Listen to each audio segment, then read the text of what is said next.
international Madagascar. Donc, je profite de cette occasion pour inviter le système anticorruption à considérer les articles publiés dans ce magazine. Donc, ce magazine-là, en fait, il a été mis en place aussi comme outil de décision anticorruption à considérer les fruits, c'est dans ce magazine. Donc, ce magazine-là, en fait, il a été mis en place aussi comme outil de décision anticorruption à considérer les fruits, à lire, à consulter ce magazine Tchad. Parce que comme les décisions importantes qui devraient considérer les citoyens vous aider dans votre travail. Ce magazine Tchad, parce que fois de plus, comme les décisions importantes en collaboration avec les citoyens vous aider dans votre travail. Initiative Madagascar et bien entendu l'ordre de la en collaboration avec les journalistes venus du Madagascar. Et bien entendu, les journalistes impactés directement sur le texte rassemblé. En effet, leur travail est devenu encore plus complexe et bien entendu, les journalistes sont là. Et je souhaite les féliciter et les encourager pour le travail qu'ils ont accompli au quotidien. Également, je remercie aussi vivement nos coachs, car on a donc 8 coachs et ces 8 coachs nous ont accompagnés pendant ces 6 années. Ils ont été d'une aide précieuse et nous remercions ces 8 coachs nous ont accompagnés, toujours été là avec l'équipe de l'UNESCO depuis le début. Et merci merci aussi pour avoir formé la nouvelle génération de journalistes d'investigation. Enfin, ce numéro 8 marque une transition importante pour le magazine.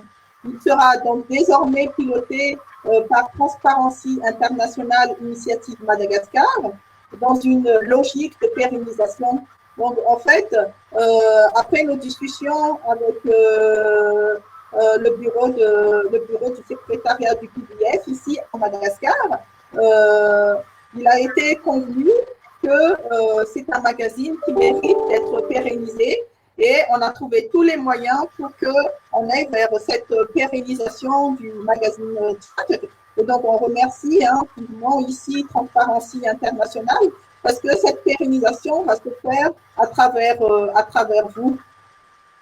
Donc, nous avons foi en la capacité de Transparency International à continuer de faire vivre et grandir Tchad et en leur force pour débusquer les cas de corruption et leur talent pour déployer et mettre en lumière donc, les maux de la société.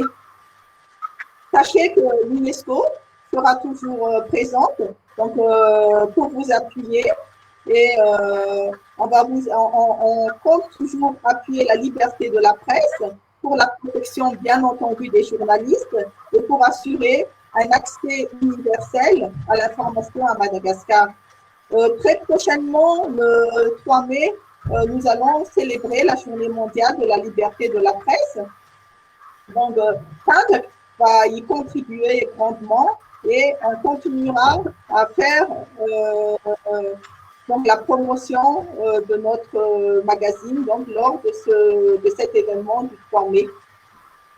Avant de clôturer, je voudrais remercier tous ceux qui ont de près ou de loin contribué à la production de ce magazine Tchad.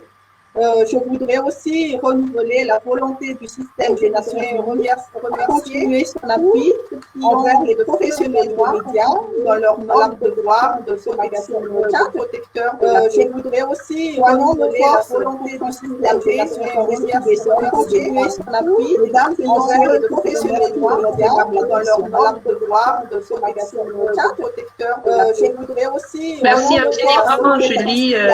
Merci beaucoup pour Les mots d'encouragement et pour le soutien continuel, surtout nous apprécions vraiment ce partenariat avec l'UNESCO.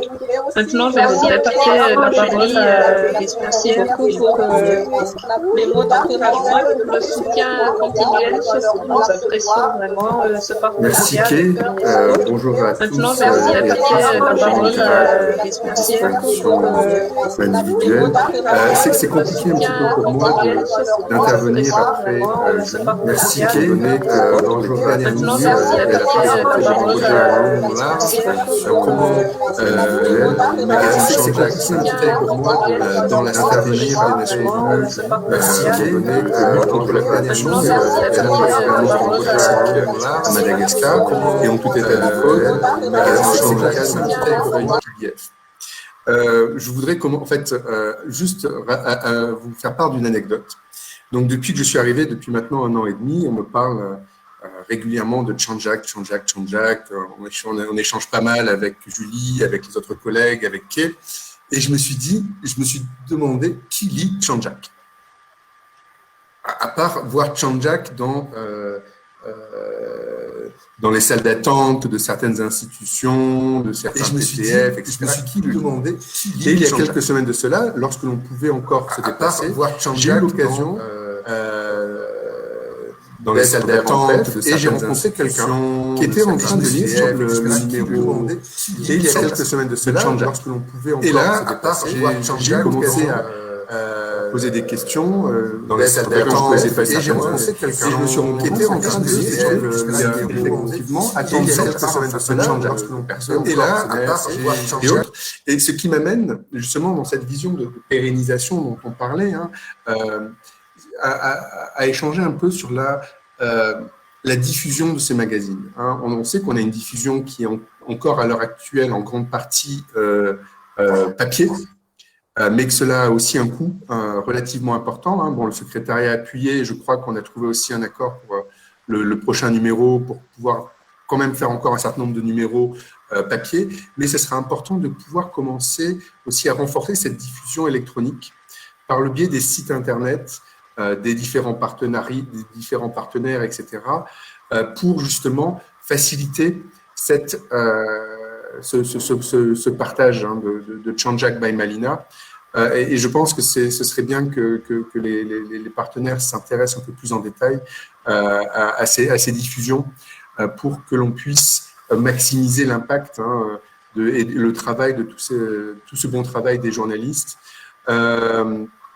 Donc, encore une fois, c'est un plaisir pour nous de soutenir Changeac by Malina et de travailler aussi avec TI Madagascar, notamment dans le cadre de ce projet Good Madame, mais aussi dans le cadre du projet d'une autre activité avec le PNUD, qui est aussi très importante, et on remercie Kay et toute son équipe pour le travail qui est fait avec Aramasso. En termes de transparence, en temps de Covid, c'est du travail aussi qui est bien fait dans des situations qui ne sont pas les plus simples et sur des thématiques qui ne sont pas non plus les plus simples, mais en tout cas, bravo, bon courage, continuez comme ça et puis vous pouvez continuer à compter sur le soutien du PBF. Merci. Merci beaucoup, Driss. Merci surtout pour l'appréciation du travail qui est fourni. C'est quelque chose qui nous tient à cœur aussi, vous le savez, cette question de transparence est maintenant plus que jamais justement au cœur de cette pandémie. C'est d'actualité, alors on continuera le travail, ne vous en faites pas.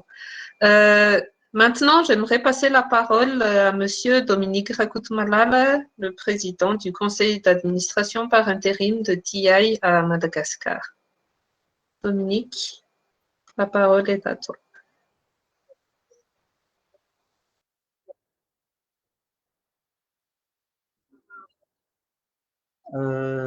Bonjour à tous. Vous m'entendez? Oui, nous avons ici quelques problèmes de connexion. J'ai à côté de moi M. Ademai.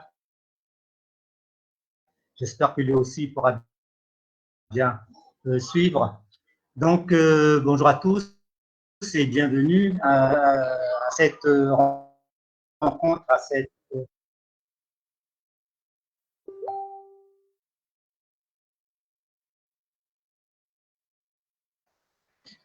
On n'arrive pas à t'entendre, Dominique.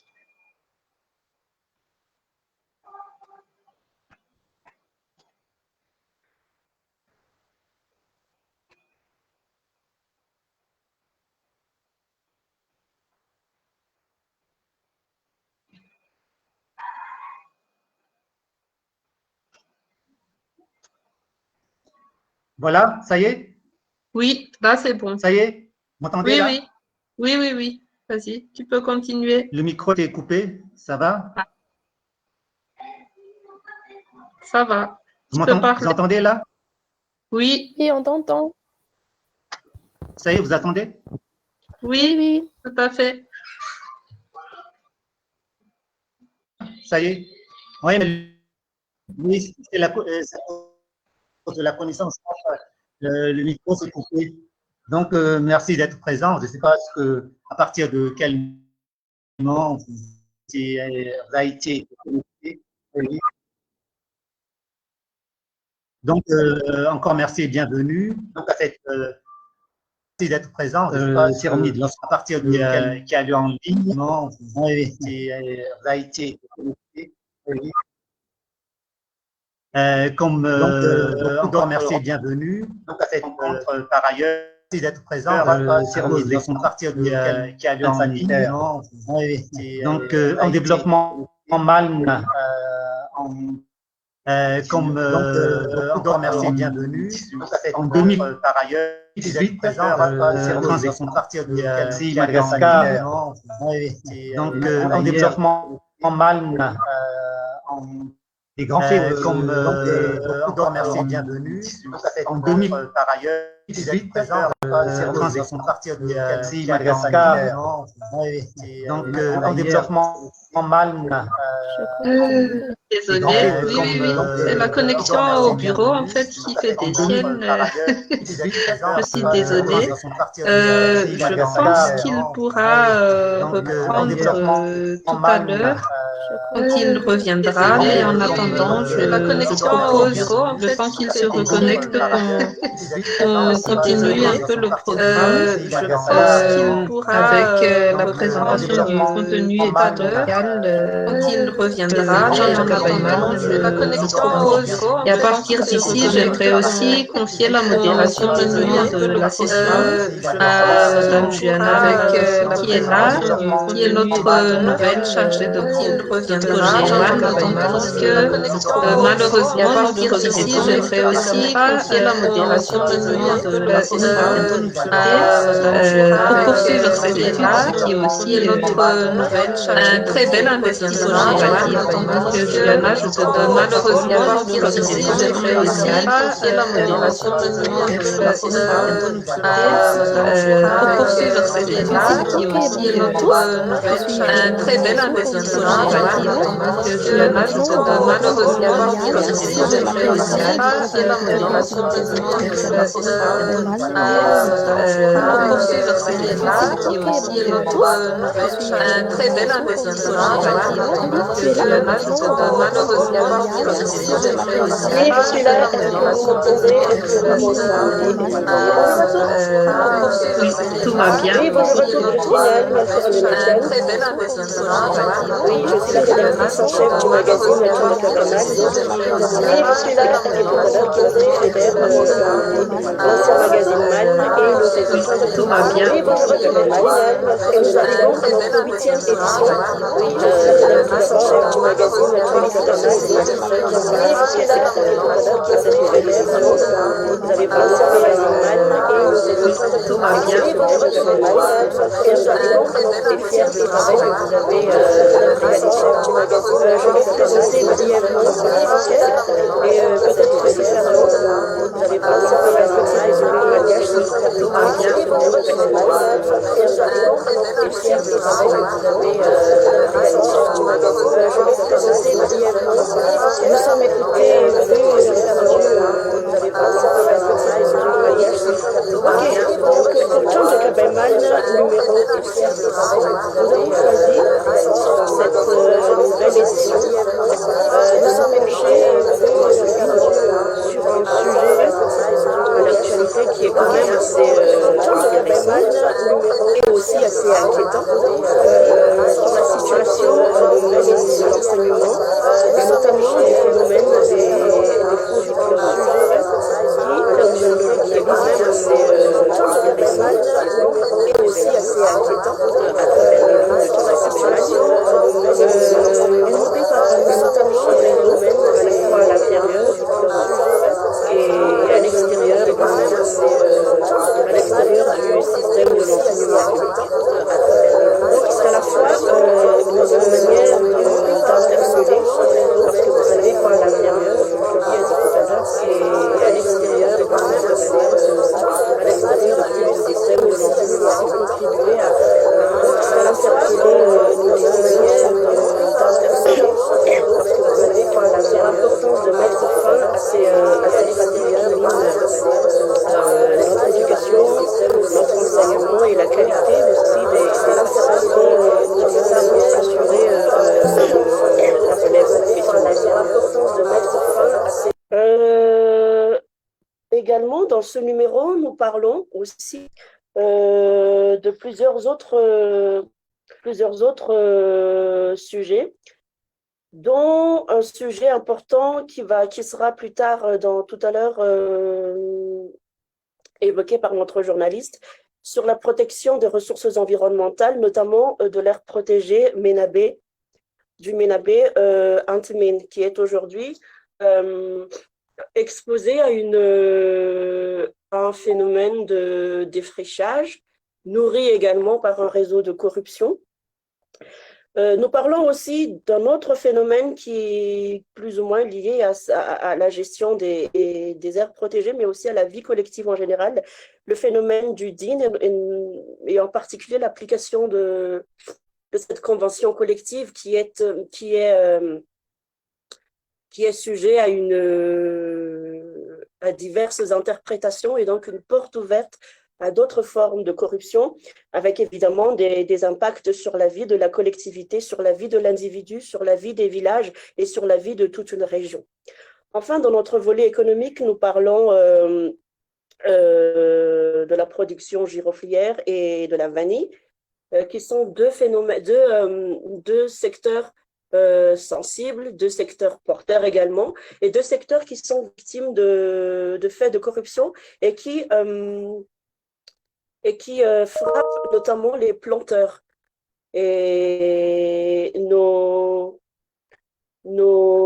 journalistes sont venus à la rencontre de ces planteurs, à la rencontre de ces paysans qui vivent de la vanille et du girofle pour qu'ils puissent témoigner de la situation dans laquelle ils se trouvent. Donc, en général, voilà ce dont nous parlons dans ce numéro. Comme toujours, Can Jacob Ayman essaye d'aller le plus loin possible dans les zones reculées, dans les campagnes, où c'est toujours un peu difficile pour les journalistes de trouver des informations parce que c'est loin, parce que c'est enclavé, etc. Donc, nous, on fait le maximum pour que les journalistes puissent aller le plus loin possible dans leurs investigations. Et c'est d'ailleurs pour ça que le partenariat avec l'UNESCO et d'autres partenaires du magazine est aussi important parce qu'il permet en fait aux journalistes d'aller le plus loin possible, tant en termes de recherche de témoignages et de preuves, etc., mais aussi en termes de rencontres avec les personnes qui sont victimes, qui témoignent en fait pour que ces faits soient mis à jour et révélés au lecteur. Donc voilà brièvement ce qui sera lu dans Can Jacob Ayman, que je vais résumer très très très brièvement également en malgache. Avec une voilà acteur, dia misy lohahevitra maromaro ndresanay ndresantsika moa zany fa tsy hoe izay ndresantsika ao anatin'ny gazety boky Can Jacob Ayman izay vokarin'ny Transparency International Initiative Madagascar sy ny UNESCO. Dia io gazety boky andininy fahavalo io dia natao miaraka tamin'ny mpampanao gazety izay heverina hoe nanao Diraina manokana zany ny asa nataony satria tsy mora ny manao an'le asa, le investigation koa ny somary nandeha lavitra nivoaka ivelan'ny toerana nisy azy ary amin'ny sasany amina toerana izay tena iverina hoe manahirana ihany na ny fahatongavana any na ny resaka fandriampahalemana etc. Ny lohahevitra voalohany nidiranay ao anatin'ity trandraka baimaly nanjian'ny fahavalo ity dia ny resaka fanaovana diplôma tsy ara-dalàna, faux diplôme hoy isika amin'ny teny frantsay izay hita manerana an'ireo toerana maro sady ao anatiny no ivelan'ny toeran'ny enseignement public eto Madagasikara. Ary satria anjarantsika ihany koa no manintona ny sain'ireo mpanapa-kevitra mba hiadiana amin'izany endrika kolikoly zany dia izay koa no antom-pisiany ny trandraka baimalina zany hoe mandray anjara amin'izay fampahafantarana sy fanentanana izay. Rehefa zany dia misy ihany koa lohahevitra lehibe izay noentin'ny teto mpanao gazety dia mikasika ny fiarovana ny faritr'ala toy ny ao amin'ny Menabe, Antimena, izay isan'ireo ala ripaka noho ny fanaovana fambolena tsy ara-dalàna etsy andaniny, fa eo koa ny resaka kolikoly izay mahatonga an'izay fomba izay lasa miparitaka ary manimba le faritra izay iveloman'ny olona maro anefa aritan'ireo faritra izay azo lazaina hoe manana ny toerany koa anatin'ny alan-javaboary malagasy. Ankoatran'izay dia resana ato amin'ity trandraka baimaly nanjian'ny fahavalo ity ny momba ny alatromby any amin'ny faritra atsimo izay ho hazavain'ny mpanao gazety rehefa avy hoe tena misy fomba ohatran'ny hoe tambazotra izany mamelona an'izy io, manana ny toerany koa anatin'ny alan-javaboary malagasy. Ankoatran'izay dia resana ato amin'ity trandraka baimaly nanjian'ny fahavalo ity resana anatin'izany koa ilay antsoina hoe dina izay fantatritsika hoe fomba anankiray lalàna iarahan'ny fiarahamonina kanefa ny fametrahana azy dia miteraka ihany koa endrika kolikoly samihafa ary manana vokatra amin'ireo olom-pirenena izay ataontsika hoe lavitry ny fanjakana ary ariarana izay kolikoly izay. Ao amin'ny lafiny ekonomika dia ny resaka vanila sy jorofo no resahana ary isan'ny fahita tamin'ireo mpamboly ny toerana ny mpanao gazety nahitana hoe toy ny ahoana ny endrika kolikoly izay miatra amin'ireo mpamboly madinika ireo izay miaina amin'ny fambolena la vanila sy jorofo. Izay raha fidinina fohifohy no hitanareo anatin'ity magazina trandraka baimalina andin'ny fahavalo ity ary averifona ihany sy fisaorana an'ireo mpanao gazety izay nanao ny asa sy fisaorana ihany koa an'ireo mpiara-miasa izay nahafahan'ny mpanao gazety nanao ny asany ara-dalàna. Izay ary Juana raha fidiniko fohifohy no momba ny zavatra hitantsika ovakitsika ao anatin'ity trandraka baimalina andin'ny fahavalo ity. Misaotra miantsika tamin'izay fampahafantarana ny andinindiny ny trandraka baimalina fahavalo ankehitriny dia andehantsika hiresaka hoe inona tokoa ny zavatra hoentin'ny trandraka baimalina manokana, izany hoe plus-value quelle est la plus-value du trandraka baimalina numéro 8 en termes d'information et de LCC.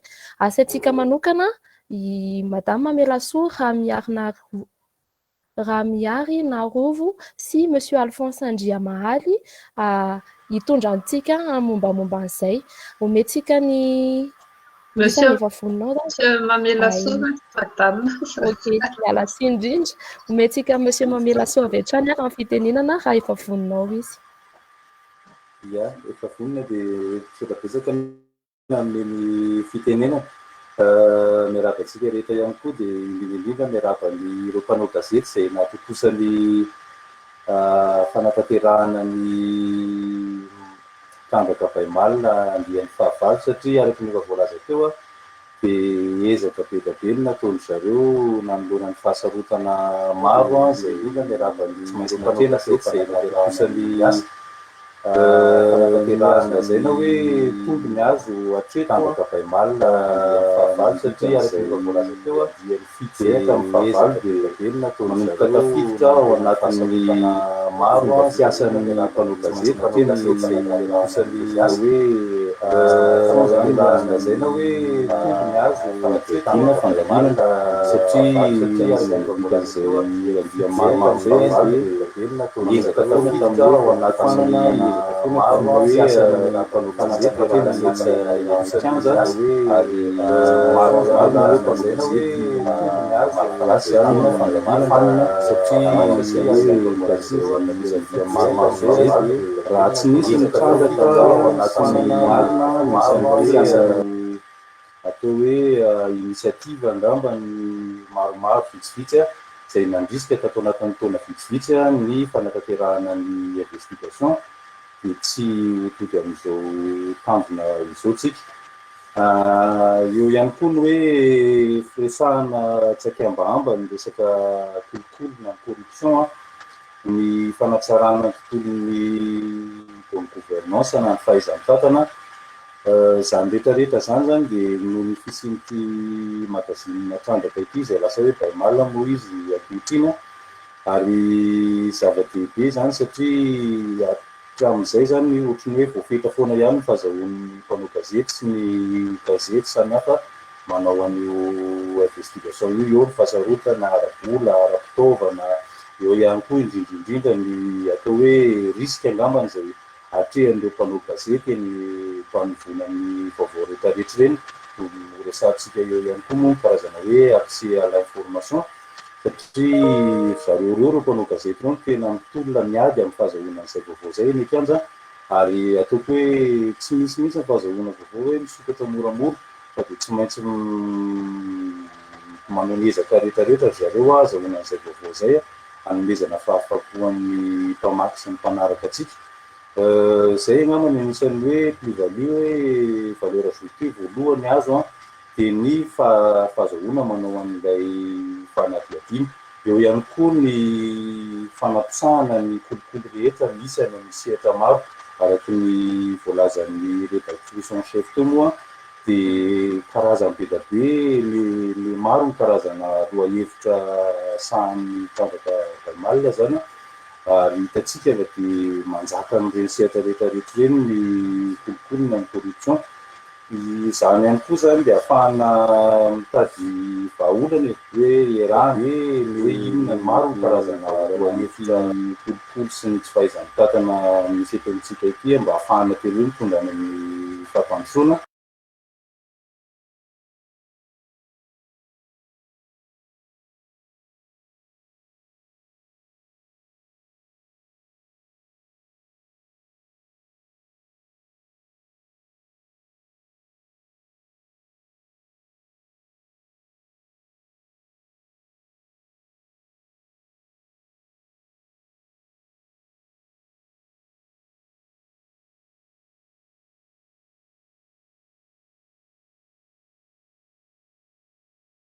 Dia omentsika avy hatrany Monsieur Alphonse ny fitenena mba ahafahany maneho hevitra ihany koa ny amin'izay loha-hevitra izay hoe inona tokoa moa zany ny zavatra hoentin'ny trandraka baimal fahavalo amin'ny resaka en terme d'information sy LCC.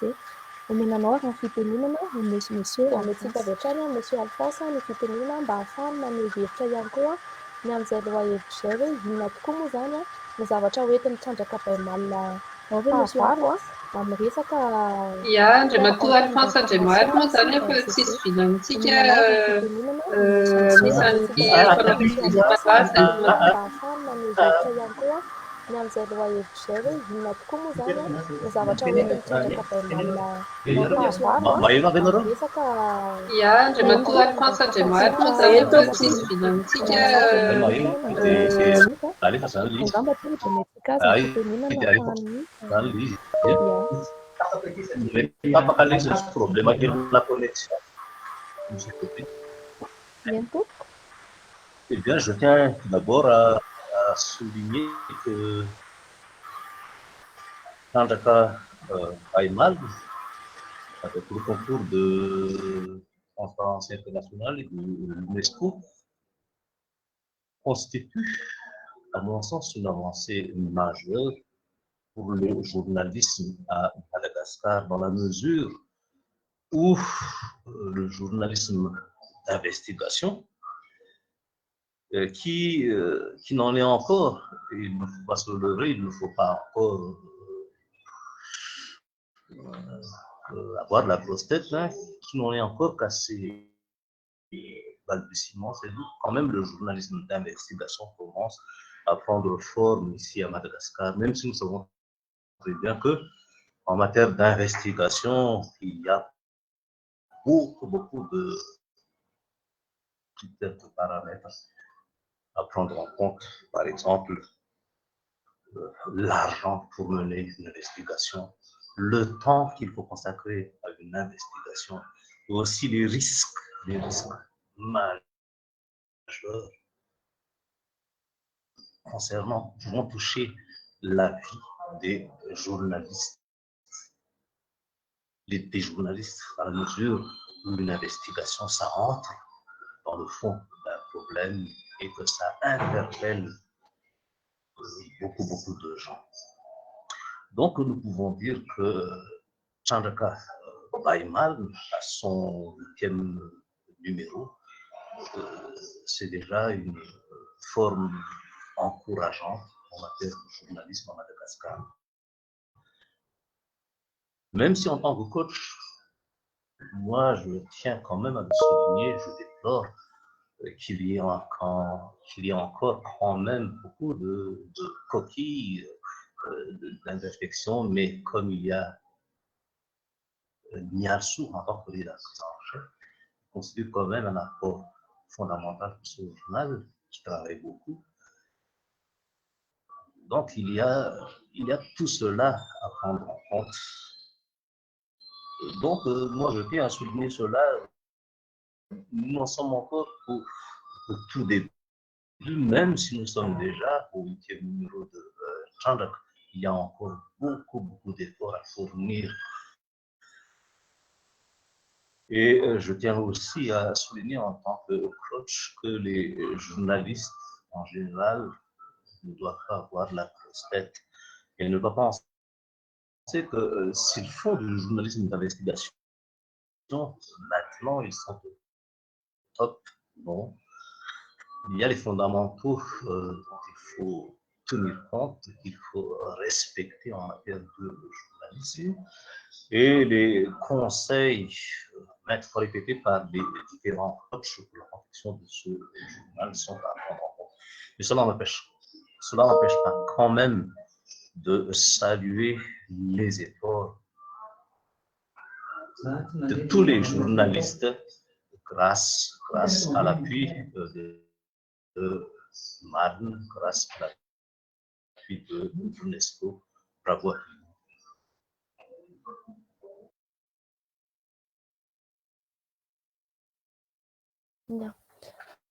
Misaotra ny Monsieur Dominique tsika tamin'izay fitenenana fandraisam-pitenenana nataon'izay eny tokoa Monsieur Alphonse Andremady misaotra betsaka tokoa. Miala tsiny indrindra fa soratra eo amin'ilay écran moa izany dia izay anarana teo ihany no teneniko.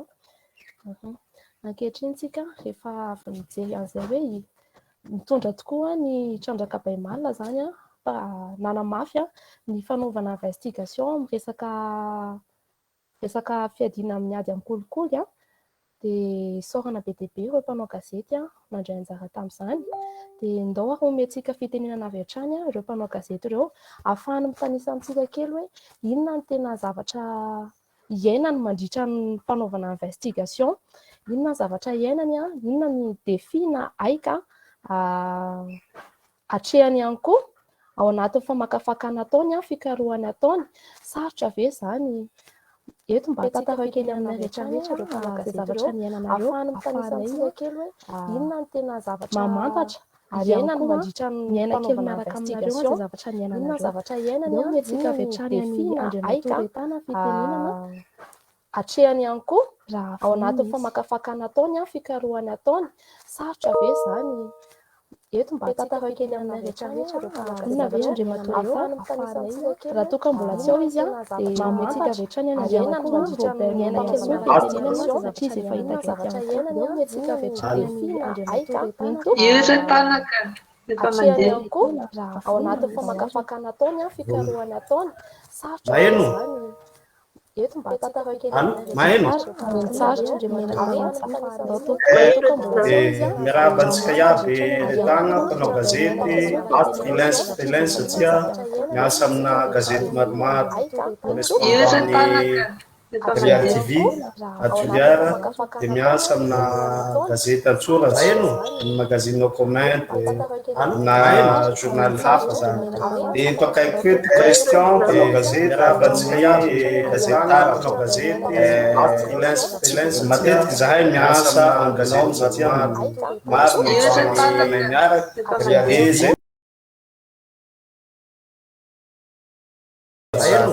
zay faharoa an'izay na mikasika an'le investigation nataonay question safidy an'io zahay satria zahay miasa ino zany dia miankina amin'io hainay maniara satria mahara-draza zay resaky kolotsaina na gny resaky faharoa an'izay na mikasika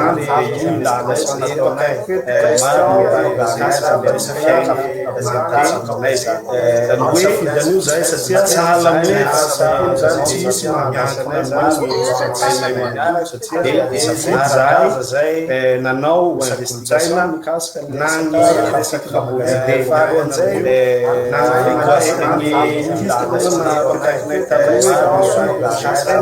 bovin au cœur d'une guerre sans fin. Satria guerre sans fin satria fa ela ny resaka trafic fa ny raha tsapanay zany tagnatiny ao dia resaka trafic na influence zay ny tena misy agnatiny ao. Igny moa mivady politique bakeo satria matetiky ny politiciana avao ny manao intervention agnatiny ao, ny manam-pahefa avao ny tena hoe hita taratra agnatin'le trafic na bovide. Dia zay nahatonga anay zany hoe ndao ataontsika io na dia hoe sarotsarotsy ny fomba agnatantera azy dia arova le aomby zany amin'ny faritsy antimo.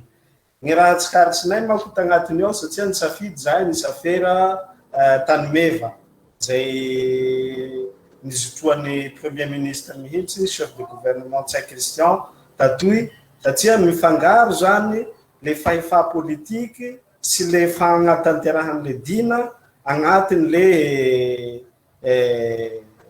fagnamboran'le agn'omby nefa le dina magnampapahefa le fanjakana nefa miaro an'le dina dia ny ambadikin'io ao nefa misy halatsy fa amin'ny fomba amendriky hafa zany ny nanovandreo azy dia io ny angahanay zany nahafahanay nanao ny investigation nay ary hita fa misy influence politique be ambalikin'io ao ary misy tena hoe fagnaravatam-pahefa ataon'le mpitondra zany isora eto moa ny Bianco Tuliara satria anisany nagnome information be anay nagnampy anay hoe hatreto ny fahefana agnanay Bianco nefa tigny tokony ila interpellation agnatina trafic na bovide io ny dina koa nefa tsy ankilany le dina mety satria taloha ny dina natao dina mpihary fa lafa nivoatsy ho dina be noho ny fanagnan'le mpikambana agnaty dina ao fahefa zany dia nampiasany zay fahefa zay hoentiny hagnararaotra zany le tompon'agn'omby zany satria matetiky moa ny tena asan'le dina na dia niovako dina be dia ny resaka halatra agn'omby zany ny tena misy agnatiny ao. Mbo tohizako moa ny ahy fa eto nama Christian hagnampy kely alohany anohizako ny ahy mikasika an'izay. Ankapobeny zany le lafa resaka agn'omby zany tsy misy an'le événement na halatsy agnatiny ao. Dia le halatra mitohy fa manino tsy tratsy le omby nefa hay fa misy toerana iantefany zany. Aloka soposina. Le omby misy toerana iantefany zany.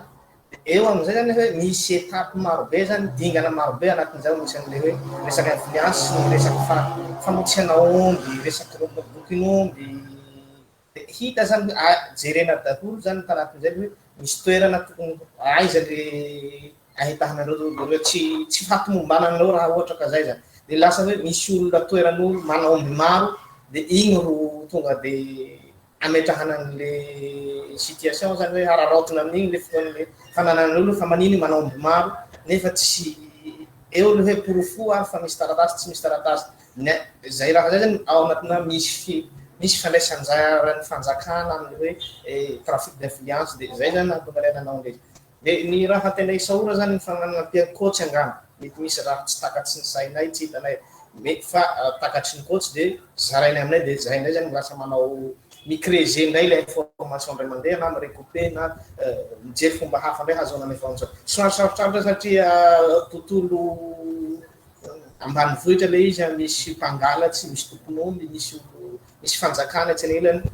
fa niezahana zany rehetrarehetra zay akana vaovao atafavokan'le article zay angamba ny azoko ny anohizako an'izay zany amin'le resaka taratasin'omby matetiky ny olo ambanivohitsy olo tsy nianatsy zany hoe na tike amiano azy na taratasy misoniany délégué amiano azy aminy zany midika zay fa ara-dalàna le agnomby zany de ny raha misy anefa le fanjakana tokony hiaro an'le vahoaka koa zany lasa igny lasa pitory azy bakeo de lasa tsy misy fifampitokisa sasy eo amin'ny vahoaka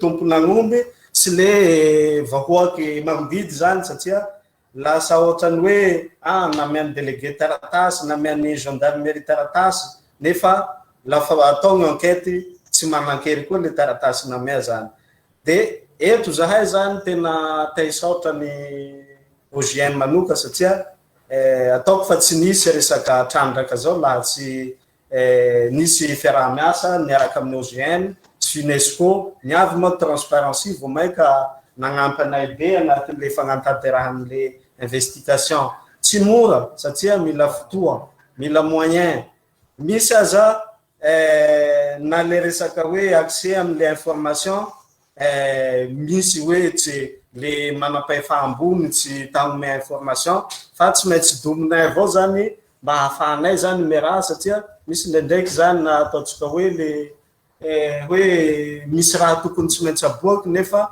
noho le politiky zany de tsy afaky mamoaky zahay zany tena tsoronay hoe na tsy miteny de tsy maintsy soratinay ato lasa voatery lasa tsy maintsy miteny avao zany na tsy hoe hiteny le raha iabiaby tokony ho resafiny fa eto koa zany zahay tagnaraotsy avao agnatin'izay satria misy ny aretin'agnomby am'izao le vallée du Rift de aminay zany matoa zany mamono agnomby maro mamparary maro dikan'izay zany misy andraikitsy tsy vitany vétérinaire agny zahay tsy manao zao hoe tsy niasa le vétérinaire satria ny fagnazavandro azy de hoe mora sitrany le arety de matoa zany mamono agnomby maro de misy asa tsy vita agny ka fa manaity sahady zany zahay eto mety ho sujetnay magnaraky ny resaka ino maty fièvre de vallée du Rift io fa isoranay manoka zany trandraka satria nahafahanay namoaky ze etaetam-ponay amin'ny vaovao tianay haboaka amin'ny faritsy misy anay zany ny saotra ny mpagnatriky iabiaby zany zahay eto mirahalahy zay ny avy aty aminay Toliara. Ya, misaotra andretana sy Christian tsika ny am'izay zavatra antaparanay zay ohatry ny teminy de amintsika miaraka vetivety fotsiny tapaka micro fizatsika eny tompoko ato zay manoloatra an'izay rasy ohatrany misy misy écho be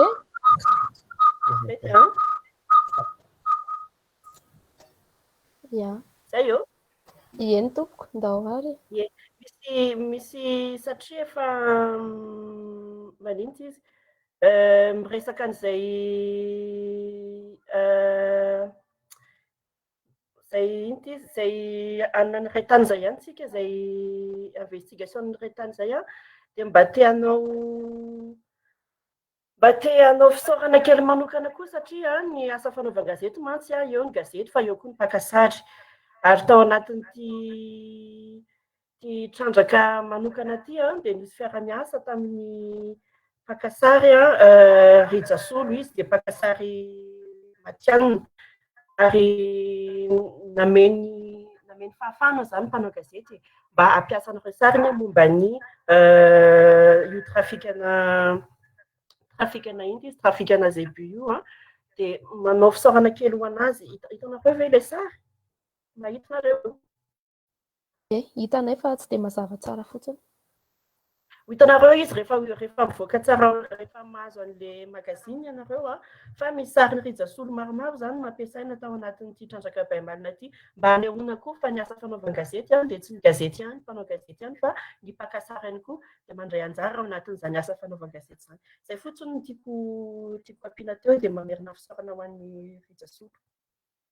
Ya, misaotra betsaka mialy tena marina tokoa zany fa raha tsy misy sary ny sary ny tena mitondra pirofo mivaingana ho antsika ny zavatra voatantara rehetra. Misaotra ny Retana sy Christian ihany koa tsika satria tena sarotra ny asa fanaovan-gazety indrindra ny asa fikarohana entina mampirofona zany halatromby zany satria araka ny teny zareo teo dia misy trafic d'influence betsaka sy politika ao anatiny.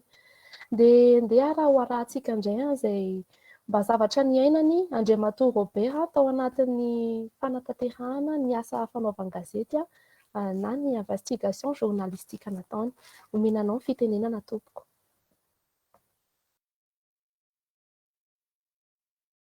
Mbola tsy désactivé ilay micro azafady indrindra.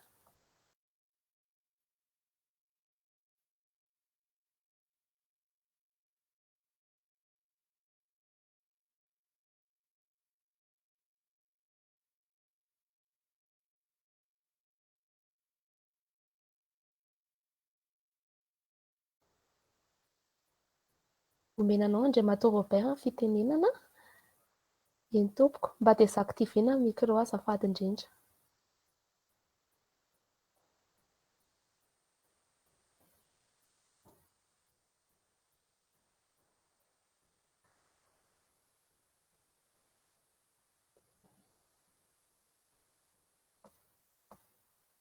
Mbola tsy maheno izay mbola mila désactivena ilay micro.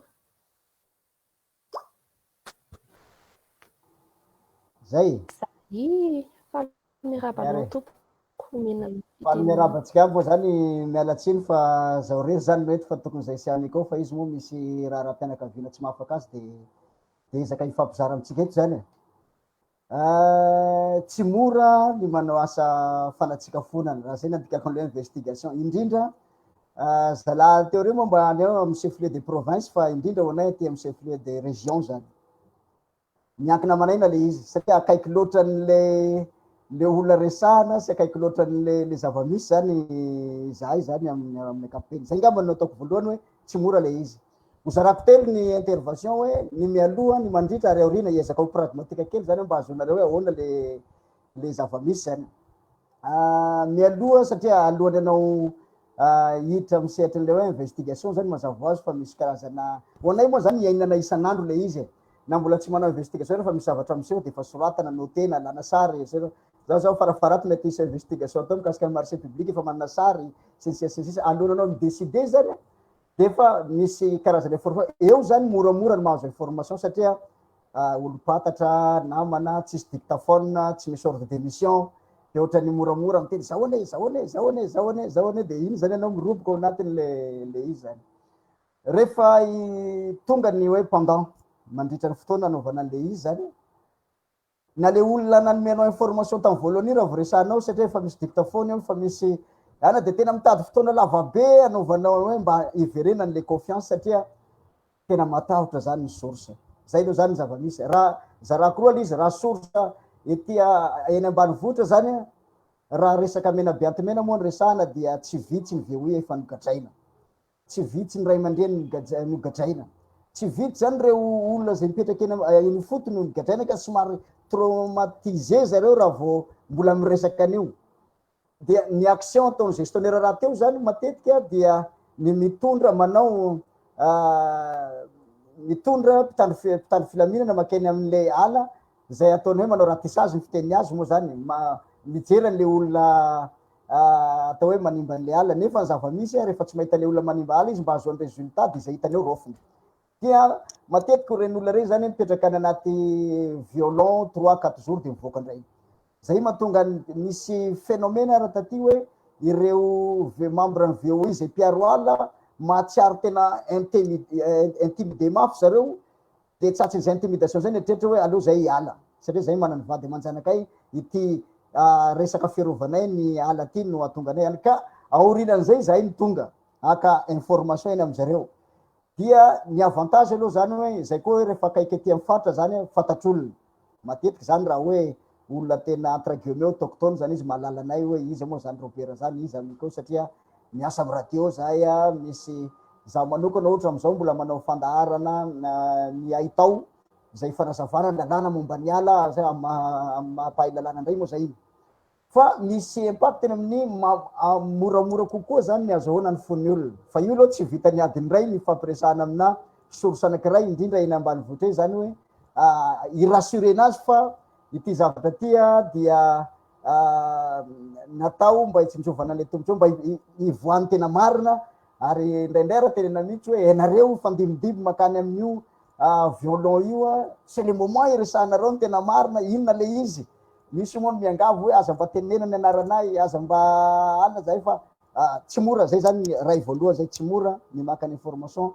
na eny ambanivohitra ary tonga indray anao aty amy région zany dia eny amy bureau ny source ouverte zany mba tsy tenenako azy hoe fenina lazaina fa manahirany mamoaka azy mangataka lalana amy lehibe tany amy dred ohatra tsy afatafaresaka amin'ny OPJ raha tsy mandalo tao amy dred de natsoiny dred teo devany teo ny OPJ de tenenina izay rehetra tsy ahafaty atsika ihany ny teneniny de rehefa miresaka amle OPJ zany de ozy ndray le OPJ atreto ihany azoko tenenina anareo de fomba fiteniko moa matetiky le hoe raha tsy teninareo de iteny reny vato reny satria efa manana information zahay taloha sy manana information tany anivo ny fiarahamonina zay misy tany zany indrindra zahay nitodika kokoa satria hatramizay zany hoe nogadraina daholo na ny olo-tsotra na ny ray aman-dreny tanàna na ny mpikambana ny VOI nogadraina zany reny olona reny satria zaina fa ireny no mpandray anjara amin'ny fanimbana n'ilay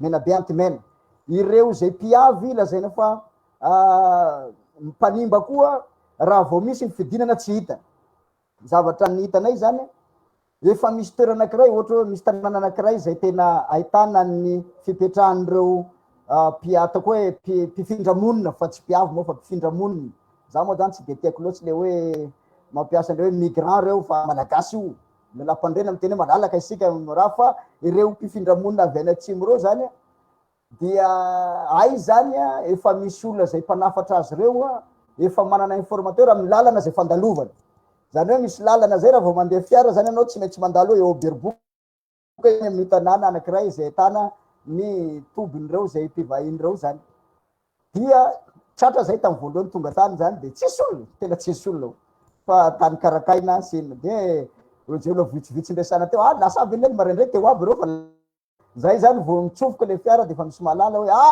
misy raha de fa miala ny olona zany dia voatery tsy maintsy nandeha tongotra zany hoe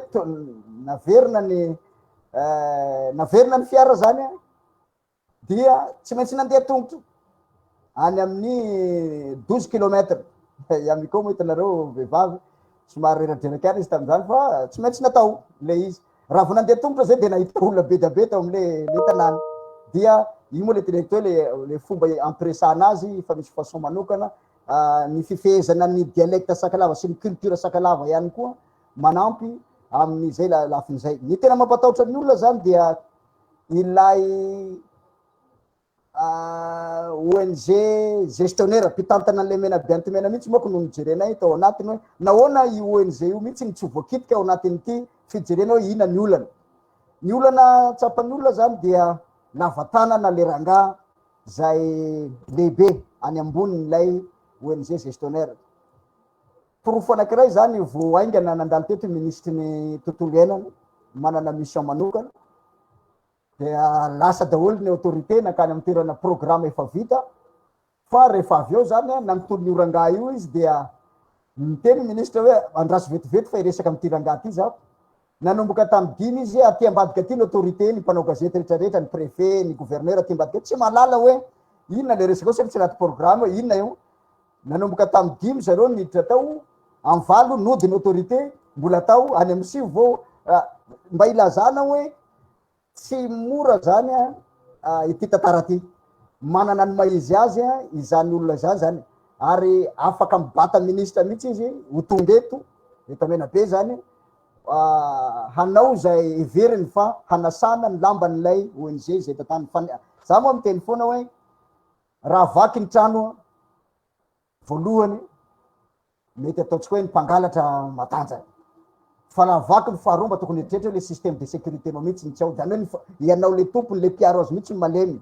Raha vaky ny trano fahatelo mety fa le gardien ngamba no ahihina fa nahoana ny tsy mety ahihina mihitsy ilay gardien sere zay nanaovako le hoe mpitantana an'le tsy mora zany inazo ny information ny fampiresaka amin'ny solotena eto Menabe solotena ny ONG eto Menabe tsy mora ihany koa satria intelo ny verina ny rendez-vous zay vao nataony fa dia ao anatin'izay moa de misy tapaka foana ny enregistrement tapaka foana say hoe oka aloha fa ity tsy azo rana mba ingaviko aminareo tsy resahana zany rehetrarehetra zany zany no atao hoe iainana amin'ny fanatanterahana le resaka zany so de lava loatra fa ny aorina ho ny anay zany ny aorina mbola tantara ihany koa mivoaka zao io ilay trandraka fahavalo dia mivoaka izy eo na tiana tsy tiana tsy mety fantatra ahoana hoe izy nanoratra an'io satria fantatra anie le olona nandehandeha teny sy ny fampiresaka tetra dia zahay moa zany efa vonona amin'rano efa zatra an'izany satria efa nisy article talohany mivoaka tao malina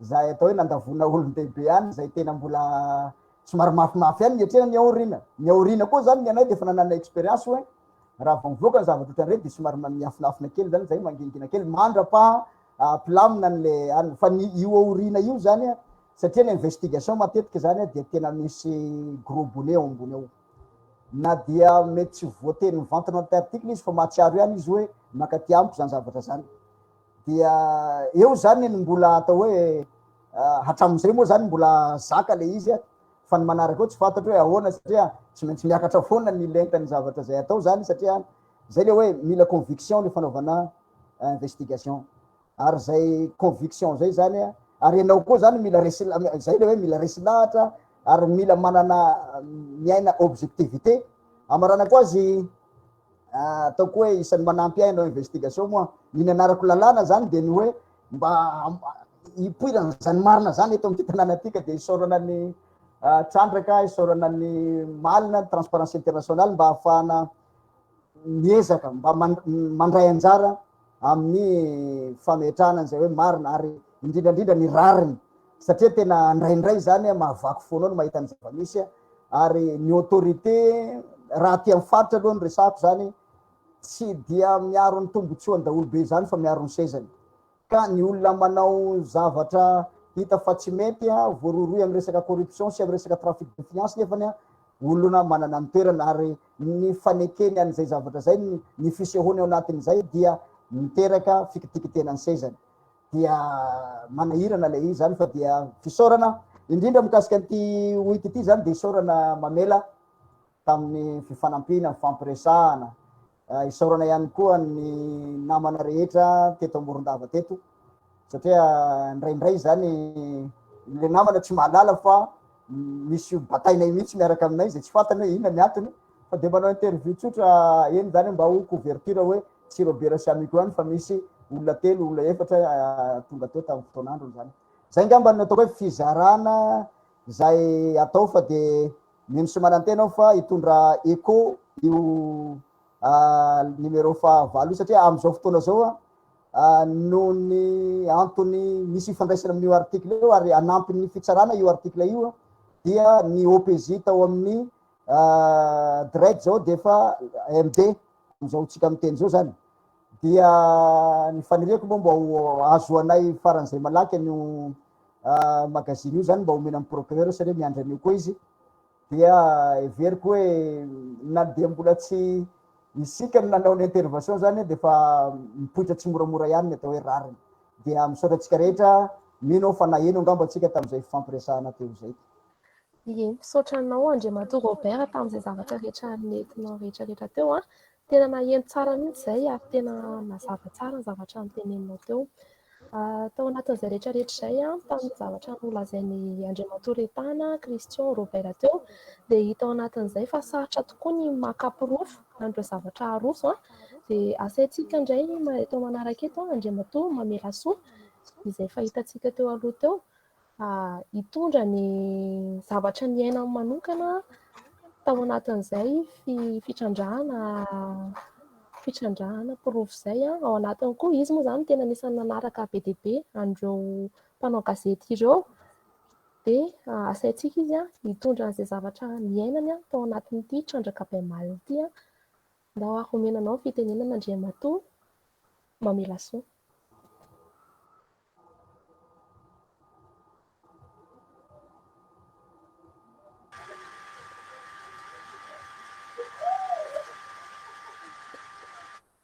Maro misy ekao kely fa raha azontsika atao a ny mamono ny micro antsika izay teniteny dia mba aleo viniana azafady indrindra.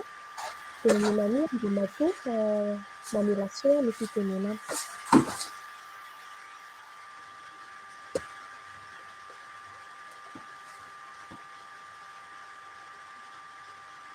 Maheno zay?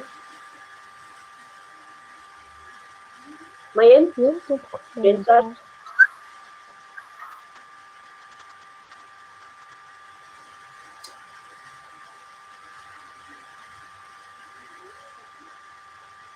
Anao fitenenana?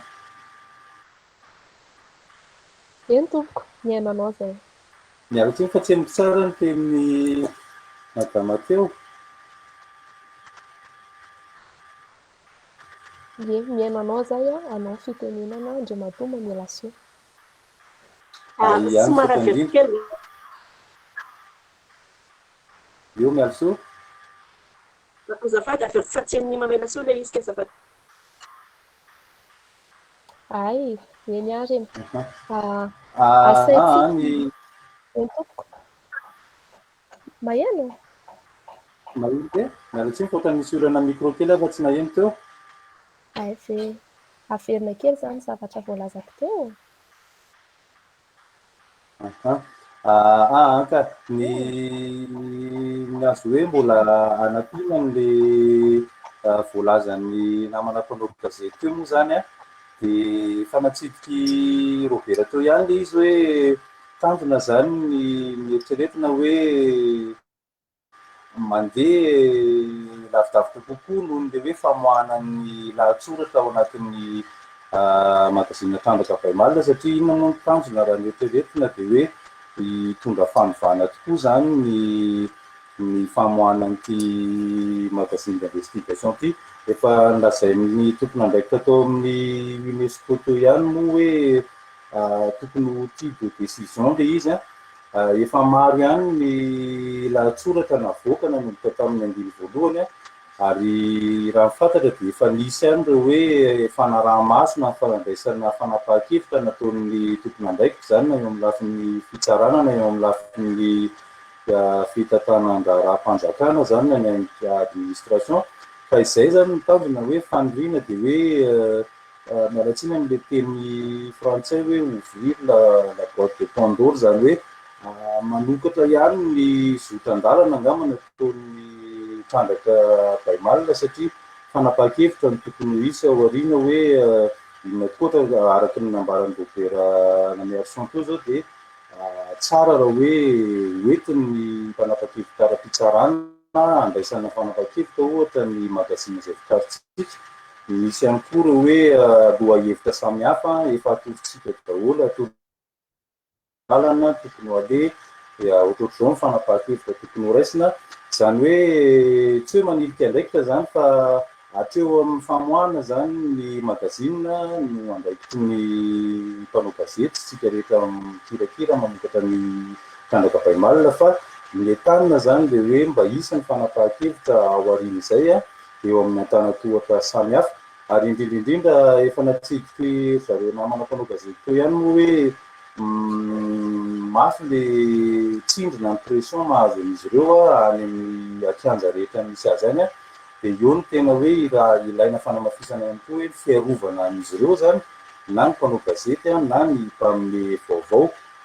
Le izy moa azo lazaina hoe ny fisian'ireo mpamatsy vola iraisam-pirenena tsy mamonana ny fiainana an'izany fa miaotra ihany ny tokony handraiky mpanjakana na ny olona manana tombotsoa samihafa rehefa maheno hoe misy mpanohana ao aorianan'izy ireo na ny firenen'ny kambana zany na ny fikamana ohatrany hoe ny UNESCO na Transparency International izay fomba iray ihany koa entina iarovana an'ireo mpanao gazety na mpanantanterahana ny asany kanefa ny tsy tokony tsy ho ampy izay satria raha ny tokony ho izy zany dia hoe aleo tena mihitsy ireo mpanao gazety eo mpanantanterahana ny asany dia amin'izay fotoan'izay zany tokony hoe manaiky daholo na ny tokony handraiky mpanjakana na ny rafitra fitsarana hoe asa efa tafiditra ao anatin'ny fomba fanao ny investigation dia any angamba ny tokony tediavana hevitra hoe ahoana ny fomba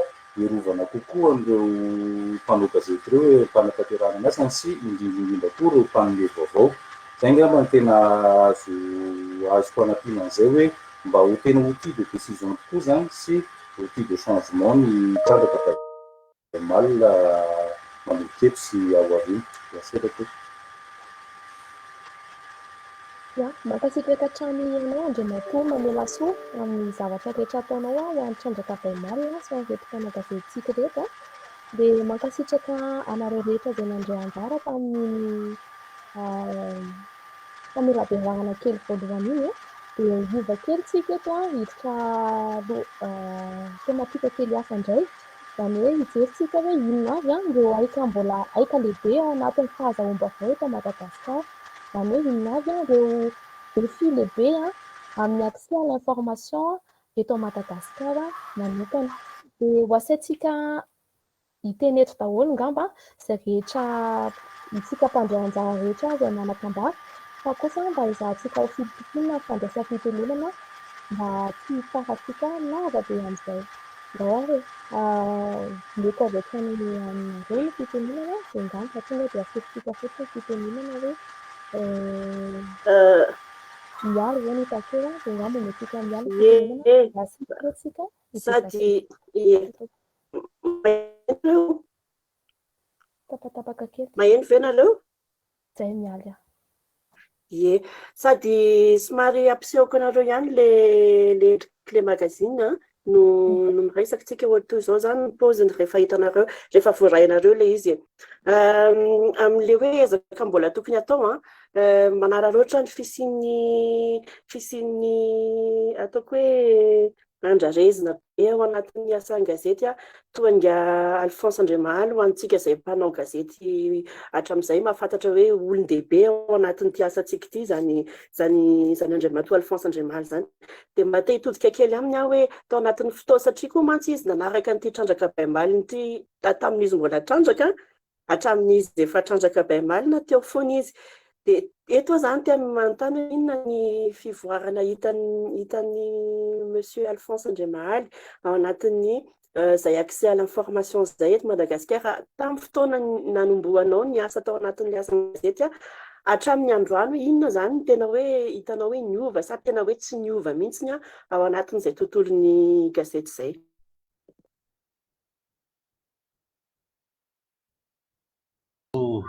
Mialy misaotra mialy raha ny lafiny fisehoany ivelana le gazety zany amin'ny gazety bokezy dia varavara kosa aloha ny fahatsarany confort de lecture ngamba mety ho sarotsarotra ihany ny olona le mitady hoe tsy maintsy ngeda be ny soratra ohatrohatry izay fa na ny ventiny na ny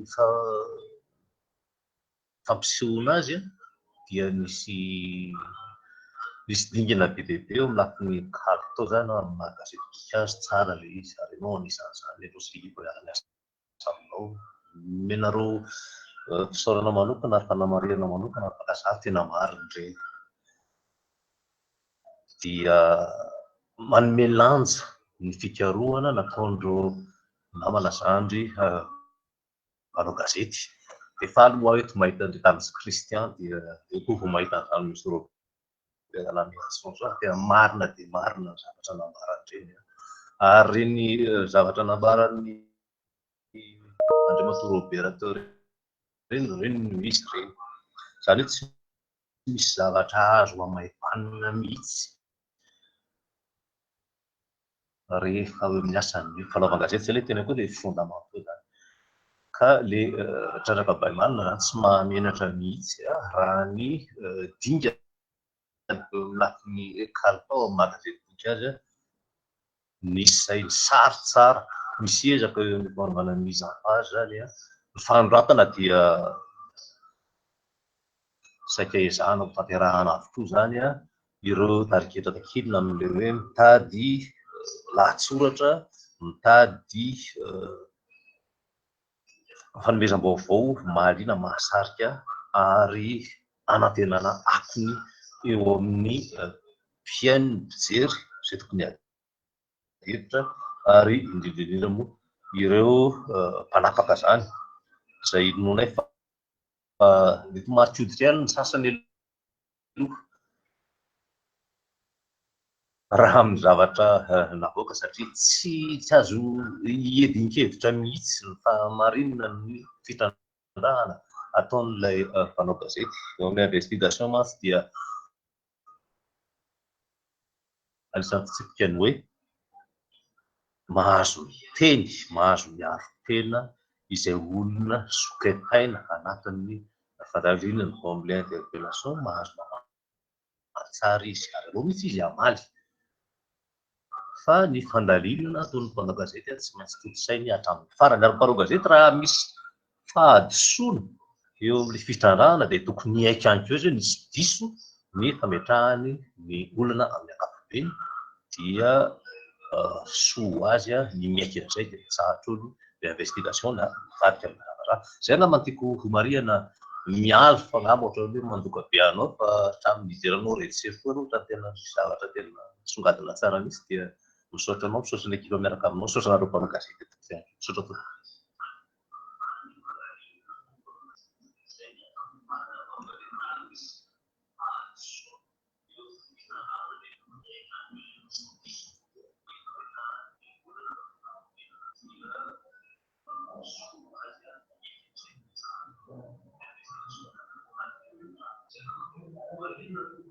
Miala tsiny fa ny teny nefa tsy active ny micro.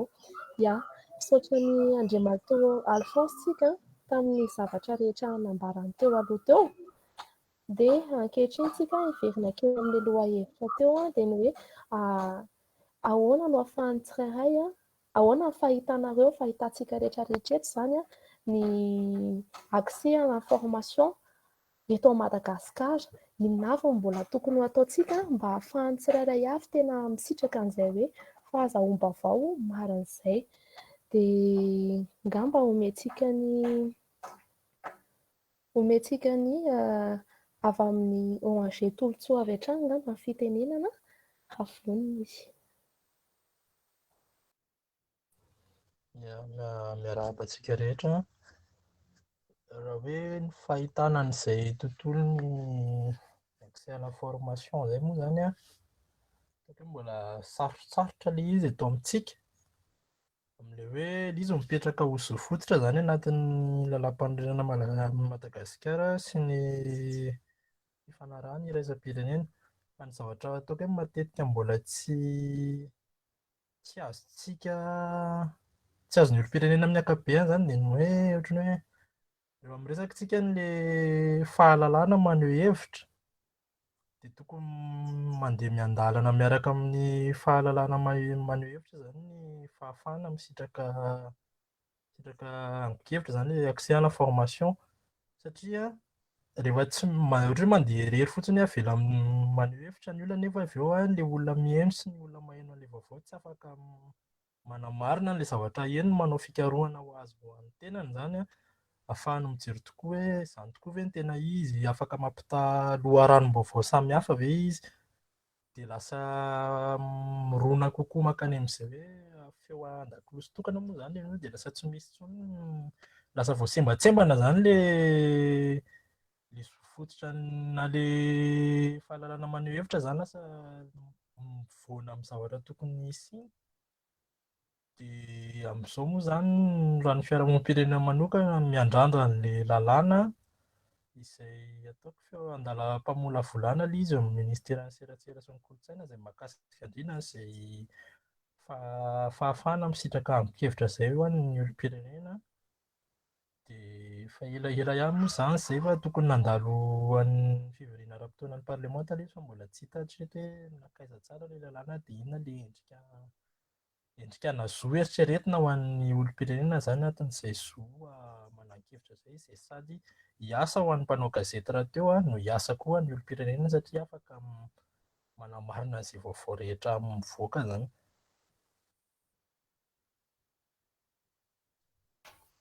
Ya, misaotra anao tamin'izay fandraisam-pitenena amin'izay dia atoko ngamba ny solotenan'ny Bianco dia omentsika fitenenana avy hatrany izy ireo.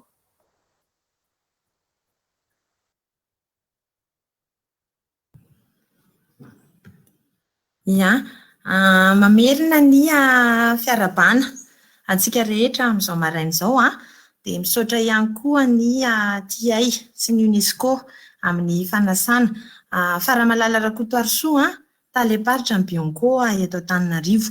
Ny voaloham-pitenenana angamba dia ny fiarabana manokana, ny gazety boky Trandraka Baimalina satria raha nizara teo ny mpanao gazety tamin'ny fomba rehetra nazahoan'izy ireo ny angom-baovao dia tsapanay satria izahay ihany koa mpanao fanadihadiana fa tena sarotra dia sarotra no azahoana izany. Ka izay indrindra no mahatonga anay hoe miarahaba manokana ny gazety boky Trandraka Baimalina izahay amin'izao fanontana sahady ny andiny fahavalo izao.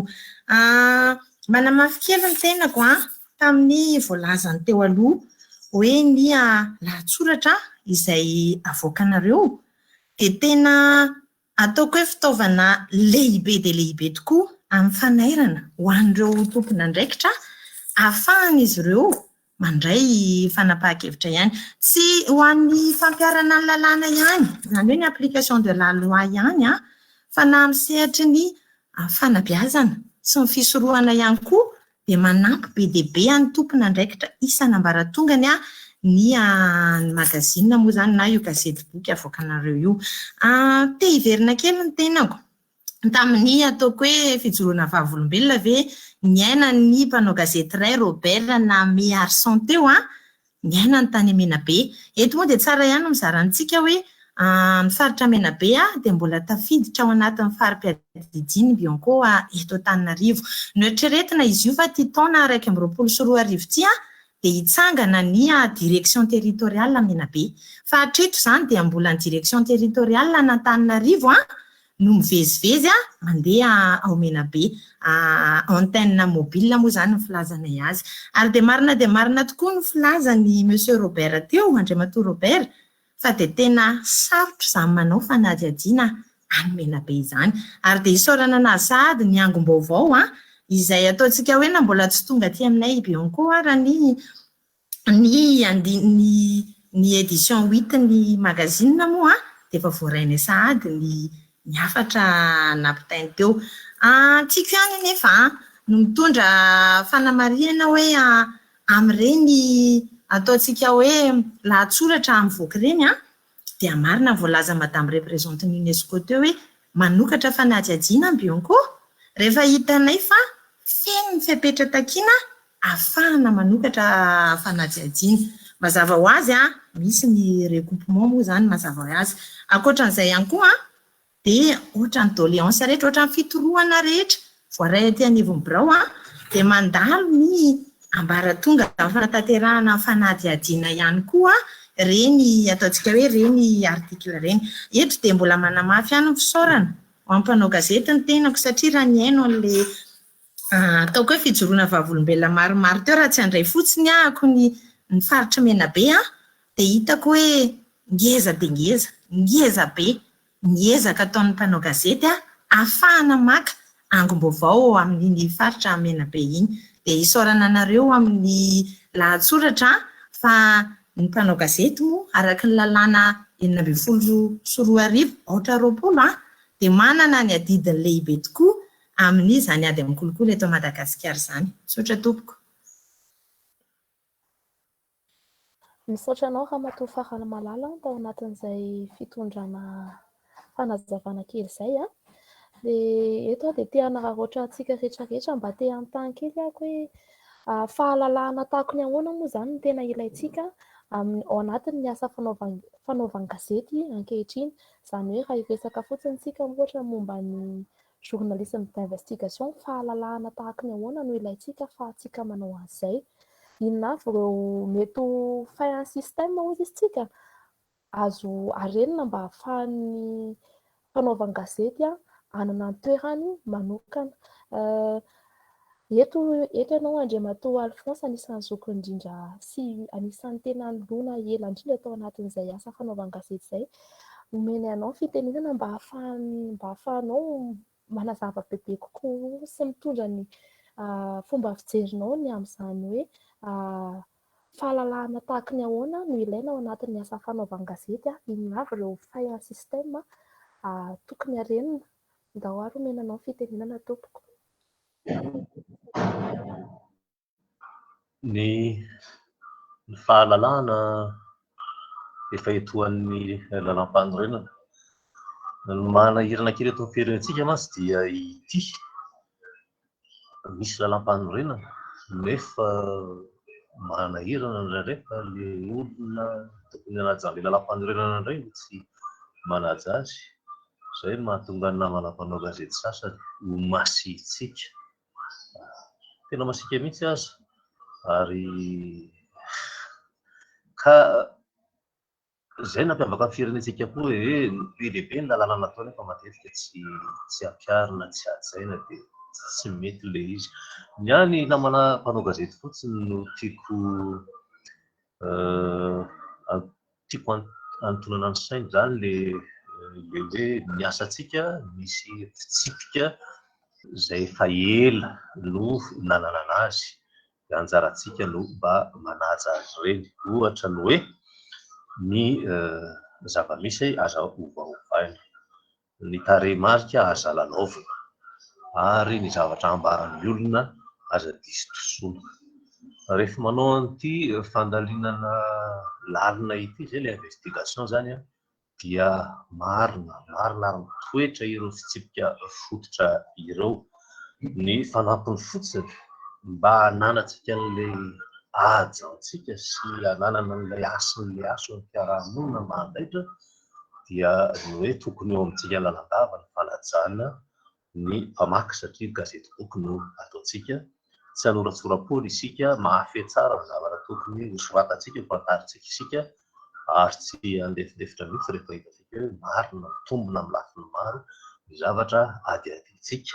Za manindry foana izany fa ny olona izay tonotonontsika na antom-panjakana io na olon-tsotra io dia mananjoa ireny olona ireny hiaro tena fa isika koa mananjoa ary manana didy hijoro amin'ny zavatra marina hitantsika dia izay ilay izy. Ny manahirana eto amintsika mantsy dia mbola fitaizana mbola tokony haharitra dia haharitra io. Raha maka fotsiny aho ohatra hoe ny fahalalana tahaka ny za toa amin'ny haino manjery mpanjakana nandritra ny fotoana maro hatramin'izao dia mbola fitaovana anjakanjakany mpitondra foana ny haino manjery vahoaka rehefa ny vahoaka io. Dia raha olona tsy mahay mamaky boky, tsy manana fari-pahalalana tahaka an'izay takatra ny trandraka izany dia tsy azo mihitsy ny vatsim-pahalalana mba ahafahany mahafantatra ny antsipirin-javatra tokony fantariny mba ahafahany mandray andraikitra feno amin'ny maha-pirenena azy eto amin'ny tsansika. Dia zavatra tahaka izany zao dia manahirana ary eto dia misaotra be dia be ny Bianco satria izahay moa manoro lalana ihany andreto zato mpanoratra reto fa ny vatsim-pahalalana, ny vatsim-panofanana entin'ny sapanaraha tahaka ny Bianco, ny fanampiana izay sarobidy tokoa entimihetsika nomen'ny Transparence Internationale sy ny UNESCO dia zava-dehibe ho an'ilay mpanao gazety mba tongavana rahatray ary amin'ny tenen'izany mamela soan'le hoe mba ho mahaleo tena tanteraka ny mpanao gazety raha seka tsy akina na amin'iza na amin'iza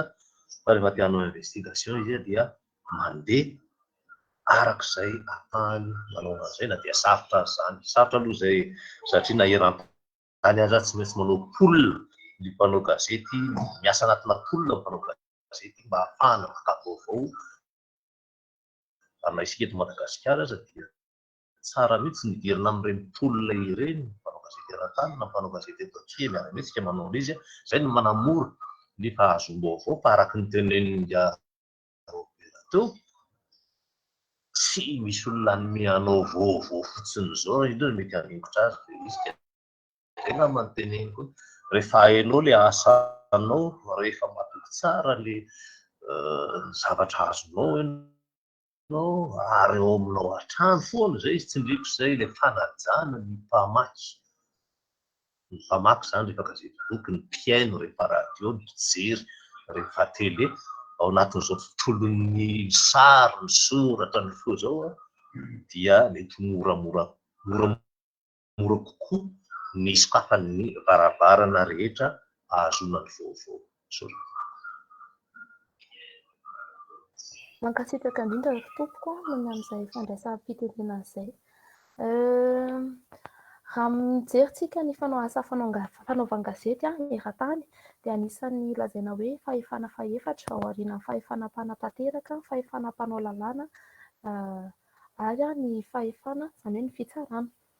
Amin'ny alalan'izao boky gazety Trandraka Baimaly izao mety afaka milaza ve tsika fa manana ny toerany amin'ny fahefana fahefatra ny asa fanaovan-gazety amin'ny mampandinika ny fiarahamonina dia mba te hafantatra ny fomba fijerinareo amin'ny ONG Torotsoa izahay mba haromena anareo ny fitenenana tompoko.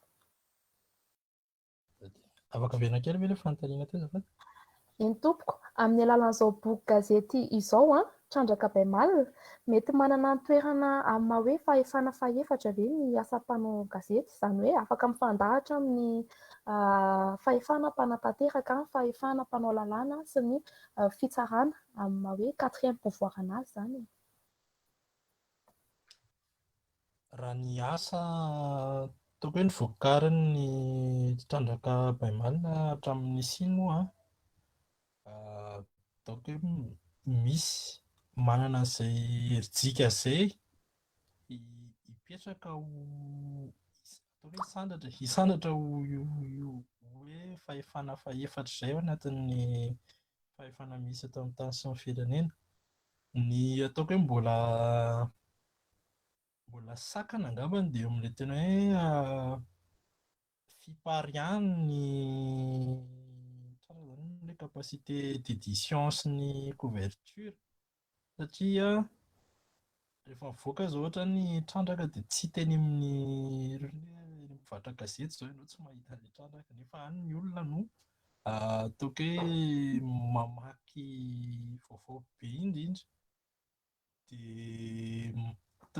dia misy manana izay potentiel izay zany ny Trandraka fa hoe ny ahafahany manao an'izay aloha indrindra izany dia miparika bebe kokoa any amin'izay olom-pirenena ataoko hoe izay tratra dia na io izany na azo eritreretina hoe tsy haiko hoe raha miaraka amin'ny mpiara-monina antoka ve dia ho ezahana ohatran'ny hoe ny artikla tsirairay hoe avadika vidéo kely dia aparitaka amin'ny tambazotran serasera koa fa io izany miainga amin'ilay teneniko teo hoe ny fahalalàna no ataoko hoe antoka ahafahany ny asa fanaovan-gazety maka an'izay toerana fahefana fahefatra izay. Raha ohatra ka atao ilay fanadihadiana sy ny avoaka rehetra ka tsisy mahita ilay izy dia ohatran'ny tsy nisy ihany ilay izy dia nefa rehefa hoentin'ny fanadihadiana sy ny trandraka eo anivon'ny fiarahamonina ny vokatry ny asa ataon'izareo izany dia matetika iny tsy hoe le opinion publique izany tsy raha nokapaina hoe tsy hita fery fa misy miteraka zavatra foana izany Ny fahalalana matetika miteraka zavatra dia eo amin'iny no ahafahan'ny olom-pirenena zany hoe manitsy ny zavatra andrasany ohatra raha hoe mahakasika ny fahefana mpanatanteraka ohatra zao ny fanadihadiana voaka dia mandeha afaka mamitaky tamberin'ny andraikitra ny olom-pirenena amin'izay raha tonga any aminy ilay vaovao. Raha mahakasika ny fahefana mpanao lalàna no mandeha ilay lalan-tsainy ilay fanadihadiana atao dia afaka mitaky ny tamberin'ny andraikitra mifandraika amin'izay ny olom-pirenena zany dia an'izay misy an'izay potentiel zay zany fa eo amin'ilay fahafahana manatratra ny olom-pirenena satria bebe kokoa zany no ahafahana mampitombo an'izay fahefany ny asa fanaovana gazety eto Madagasikara. Saotra betsaka tompony amin'izay fanehoan-kevitra izay. Miala fitenenana. Fanamafisana kely kosa koa ngambany mazava tsara mihitsy izay voalazana amintsika teo izay satria marina hoe raha mamoaka ianao nefa tsisy mahita ilay izy. Ho an'ny trandraka Baimalina dia ny fiezaka manokana izay ataonay fiara-miasa izay hotanterahana Tsoatsy amin'ny radio izay manendika ny Madagasikara zany ahafahana hoe avadika ho lasa enona amin'ny radio zany ny izy enona amin'ny radio zany le article mba ahafahan'ny olona hoe nany lavitra rehetra any maheno an'ilay izy. Dia eo koa amin'ny fanampariahana nanomboka tamin'ny édition 7 izay no manezaka manaparika amin'ireo faritra izay iasan'ny Transparency International aloha zany ny ahafahana tena mbola hoe manaparitaka izao fa raha misy aminareo hoe ONG nareo, association nareo, institution nareo ka maniry koa andray anjara amin'izay fanampariahana izay dia mpiara-miasa tsika. Fa ny trandraka Baimalina tsy gazety amidy fa afaka raisitsika. Tsy tena hoe maimaim-poana satria tsy maimaim-poana raha teo koa ilay izy fa nisy olona nisy mpiara-miasa niantoka, nisy mpanao gazety niasa zany hoe tsy maimaim-poana zany ilay izy fa tena nisy investissement tao na investissement moral na financier na technique intellectuel etc. Fa tsisy vola aloha zany eo amin'ny fahazahoanan'le gazety dia efa misy ezaka ataonay ahafahana manaparitaka an'ilay izy amin'ny faritra sy ny olon-drehetra. Amin'ny alalan'ny radio aloha zany tena enjehana dia amin'ny alalan'ireo toerana samihafa. Fa araka ny voalazako teo hoe mandray foana koa izay raha efa misy listrana toerana izay ho resahana anareo rehefa avy eo fa tratran'ity valanaretina Covid-19 ty moa zany tsika dia tsy afaka dia tena hoe manery ny olona hoe sokafy ny tranonareo ahafahan'ny olona maka ny gazetiny fa alamintsika andalana miaraka amin'ny fiarovana ny ain'ny tsirairay sy ny ain'ny daholobe dia manaparitaka an'ilay izy. Tena voaray tokoa izay feedback izay ary tena raisinay au sérieux tsara mihitsy ny fanatanterahana izay fanaparitahana izay. Misaotra mialitsika. Amatakalo-hevitra amin'ny takalo-hevitra moa zany dia misy ny fametrahana fanontaniana amin'ny samy mpandray anjara, famaliana fanontaniana isan-karazany dia eto dia manentana antsika tsirairay avy raha misy fanontaniana manitikitika anareo dia afaka mametraka izany fa angamba samby vonintsika hifanakalo-hevitra dia asaika ianareo izay manana fanontaniana ametraka fanontaniana mba ahafahana mamaly izany eto.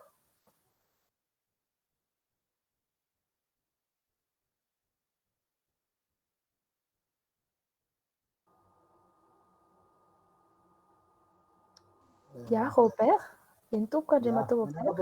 Par rapport amin'ilay resan'ny mialy teo fotsiny hoe ahoana ny fomba tongavan'ny izy aty Morondava zany. Satria za mahita hoe misy plateforme société civile régionale eto ohatra hoe ny plateforme FIV zatsika raha miasa tsara zany. Ny taxi brous moa mandeha foana ny forgon moa zany fa tsy taxi brous mandeha foana dia hoe ahoana ny fomba tongavany eto Morondava zay fotsiny angamba ny tiako anontaniana. Tonga dia valiko raha misy plateforme na fikambanana afaka miara-miasa dia afaka mifampiresaka mivantana ny fomba fahafahana mandefa an'ilay izy any toerana. Fa azo atao ilay izy rehefa tsy manelingelina an'ilay fiarovan-tenantsika amin'ny resaka fahasalamana zany. Io moa zany lara-pahamehana foana amin'izao fotoana izao, tsy dia afaka manao inona loatra tsika fa rehefa afaka mifampiresaka aminay mivantana izy dia alefa mijery tsika hoe ahoana fomba handefasana an'ilay izy. Ohatr'izany mantsy izao efa afaka nitondry izay tany Toliara, efa afaka nitondry izay tany Toamasina, Antsoranana, dia mino aho fa tsisy olana ilay izy raha ohatra hoe tsy mitondra difficulté amin'ny resaka fifampikasoana amin'ny ara-pahasalamana.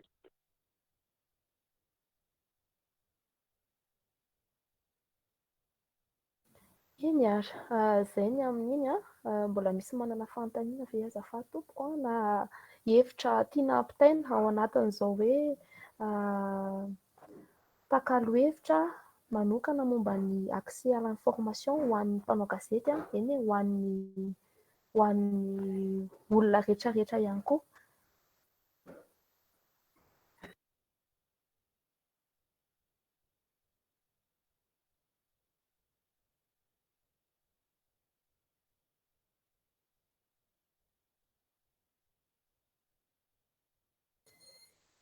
Eny tompoko, omentsika ny Andriamatoa Retana fitenenana. Misaotra amin'ilay fanomezam-pivolagna. Ho anay manoka zany, zaho ta hagnamafy an'ilay resaka taloha teo amin'ilay resaka diffusion an'ilay magazine zany. Zaho mahita zany hoe tsy voatery hoe le version le matevy ataontsika amin'izao zany no tokony hatao, fa le olo zany lafa nalanao nanovanao vaovao nefa tsy hitany le raha natao aminy bakeo, lasa tsy matoky anao sasy satria sahala amin'ny hoe mitovy amin'ny agent de renseignement avao zany le mpanao gazety naka hevitsy nefa tsy hitany le raha bakeo. Le version le magazinetsika nefa tena limité be. Dia ho anay zany mikasika an'le source ouverte, matetiky le fanapahan-kevitsy zany tsy eto. Satria mety misy directeur, mety misy gouverneur, fa tsy maintsy mangalaky fanapahan-kevitsy zany au niveau national.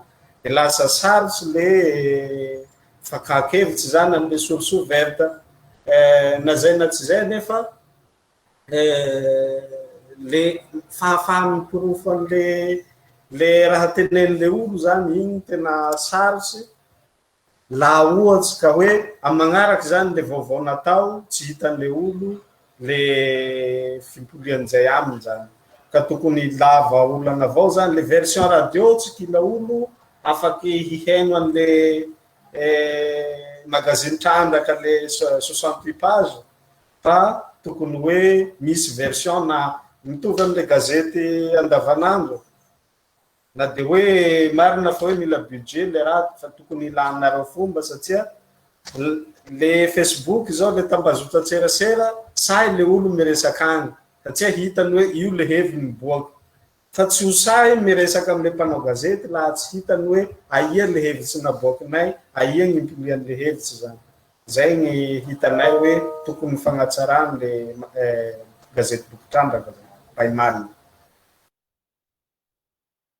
Saotra anao Andriamatoa Retana tamin'izay voalazanao zay. Eny tokoa raha te hikasika mpamaky bebe kokoa tsika, raha te hikasika fiarahamonina malagasy iray manontolo dia marina tanteraka izay voalazanao zay. Dia manoloana an'izay mentsika miala fitenenana hoe mety azo atao ve izay mialy, inona mety ho sakana tsy ahafahantsika manao an'izay, atao miala.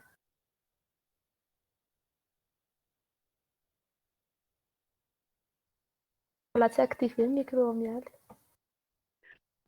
Azafady, le azoko tsara le voalazan'ny Retana teo, azoko le olana mety afaka eritreretina le version courte fa tsy afaka manapaka zao tsika hoe ahoana ny ahafahana manao an'le izy.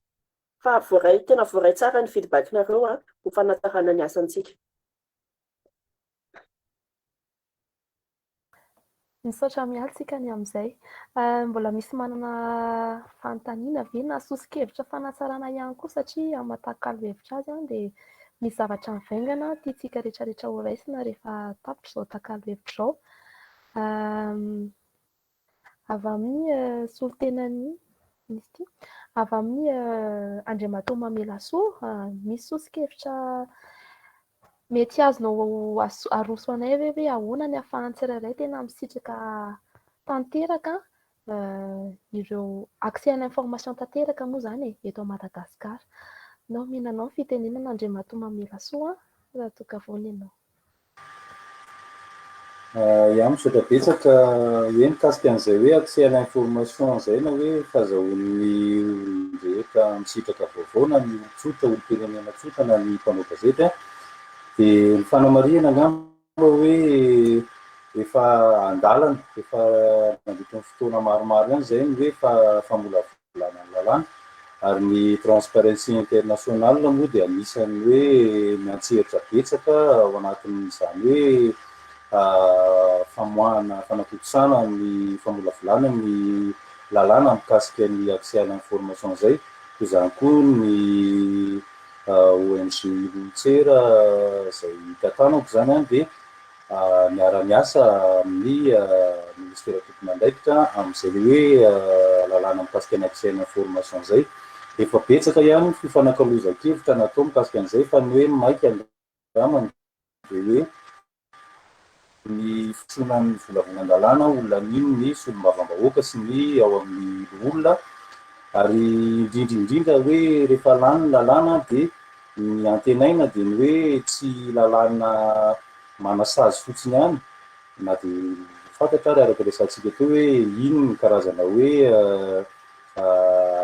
rafitra zany hoe fampifehezana eo amin'ny sehatra ny fampahalalam-baovao fa eo ihany koa ny hoe fiarovana ny mpanome vaovao eo amin'ny sehatra rehetra na ara-panjakana na olom-pirenena na olon-tsotra zany fa mbola mihoatra an'izay ihany koa ary hoe rahatrizay tantika lany ny lalàna dia ny antenainy indrindra dia hoe ny fampiarana ny lalàna amin'ny fomba mitovy amin'ny sehatra rehetra satria araka ny voalazana namantsika mpanday anjara teo maro ihany lalàna efa nolanina teto Madagasikara kanefa ny any amin'ny fampiarana azy foana ny olana indrindra tsorina hoe misy mizana amin'ny tanila ihany matetika eo amin'ny fampiarana an'izay lalàna izay fa izay angamba ny hoe tsika rehetra miantsehatra teto sy ny hafa izay mbola afaka entanina dia hoe aroso aingana ny fandamina ny lalàna io mba ahafahan'ny mpisehatra rehetra tena manatanteraka ny asa aman'andraikitra fa aoka hoe mba tena hitovy ho an'ny olon-drehetra, ho an'ny olom-pirenena rehetra sy ny sehatra rehetra fampiarana an'izay lalàna mikasika ny accès à l'information na hoe fahazahoan'ny olon-drehetra misitraka vaovao izay. Izay zany ny faniriana fa dia miankina antsika rehetrarehetra ihany koa ary saorana antsika rehetrarehetra fanarahana ny fifampizarana bebe. Ankasitraka tokoa. Ankasitraka indrindra Andriamatoa Mamelasoa amin'izay fanehoan-kevitra izay satria eto ihany ramatoa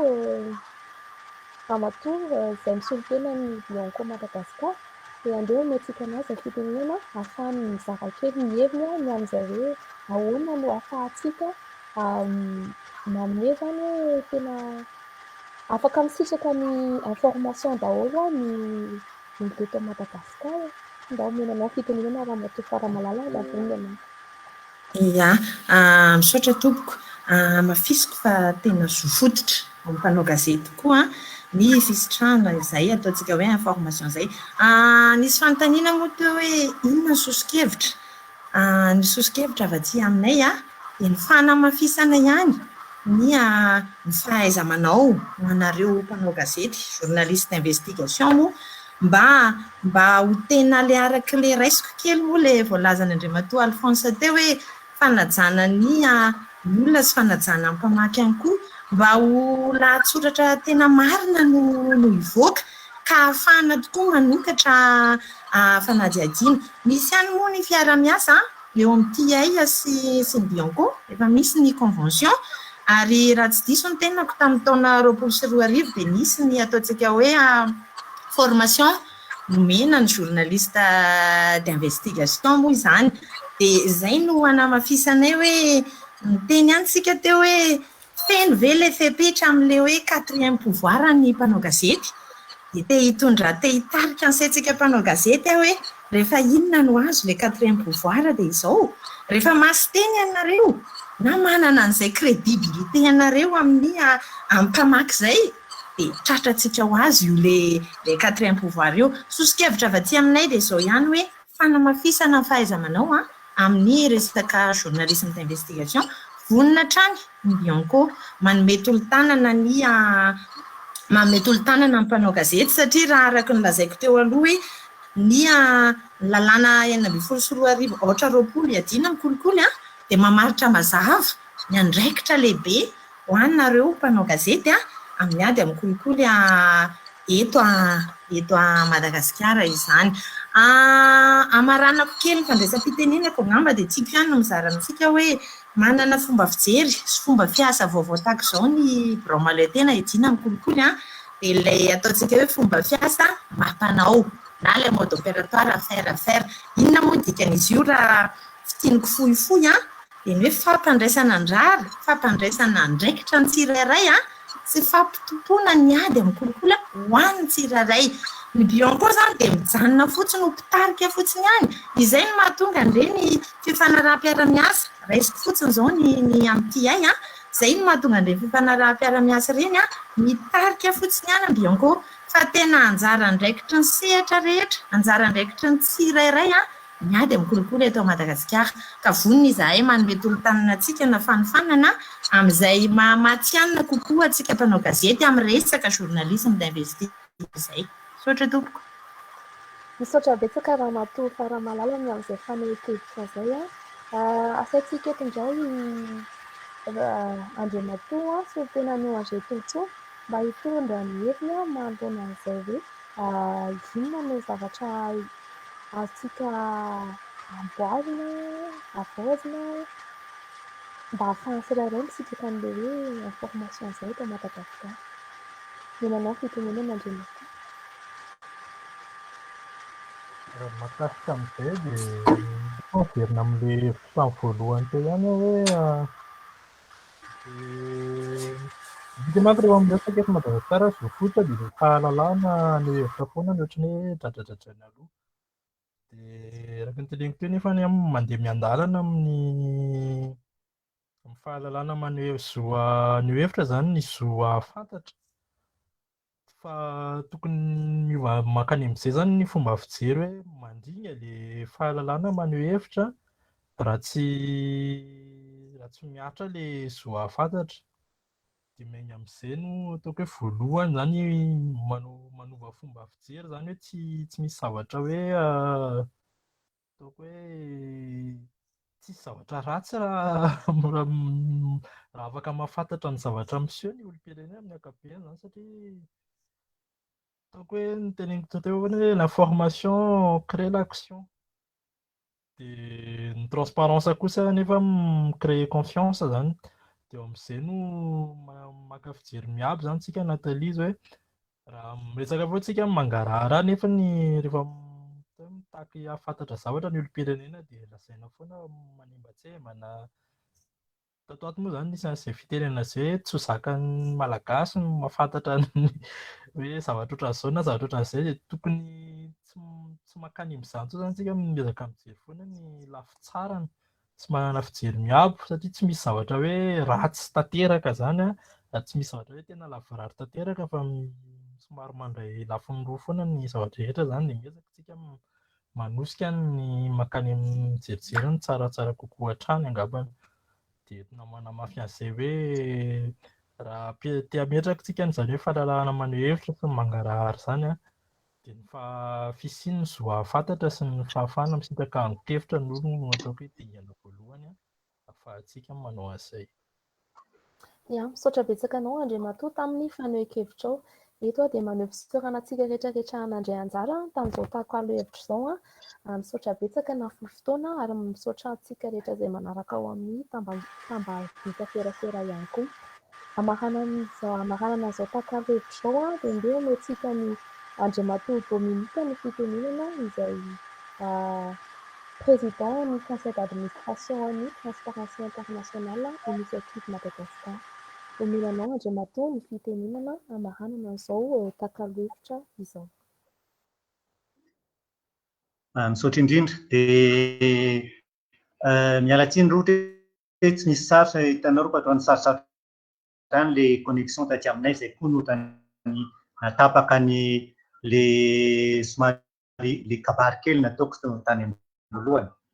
Fa dia misaotra nareo rehetra izay nandray anjara tamin'ity fotoana androany ity, hitantsika teo fa tena tsy mora tokoa le asana fanao gazety, indrindra amin'le atao hoe journalisme d'investigation, nefa izay tena ilaina indrindra.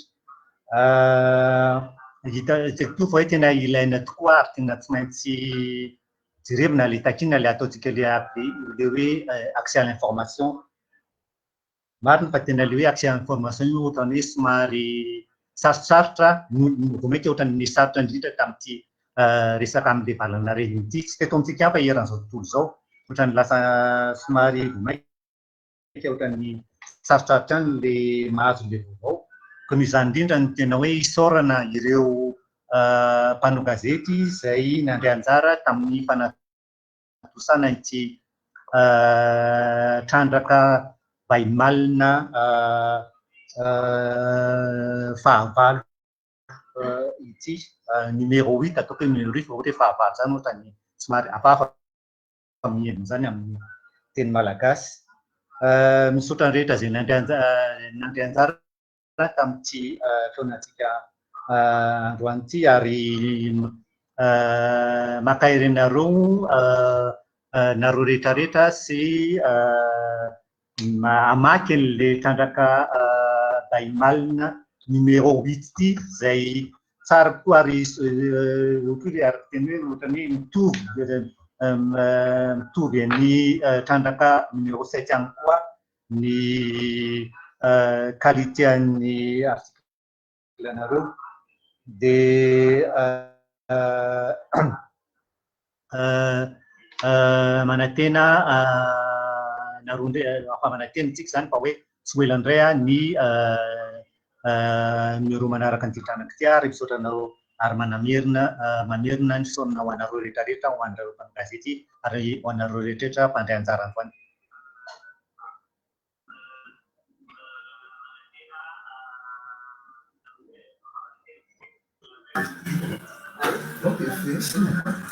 Mandra-piona indray tompoko.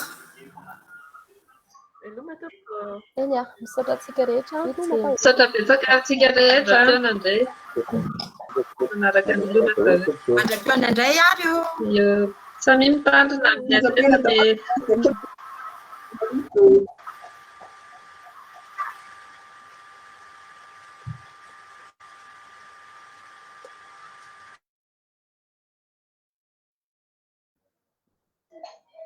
Oui.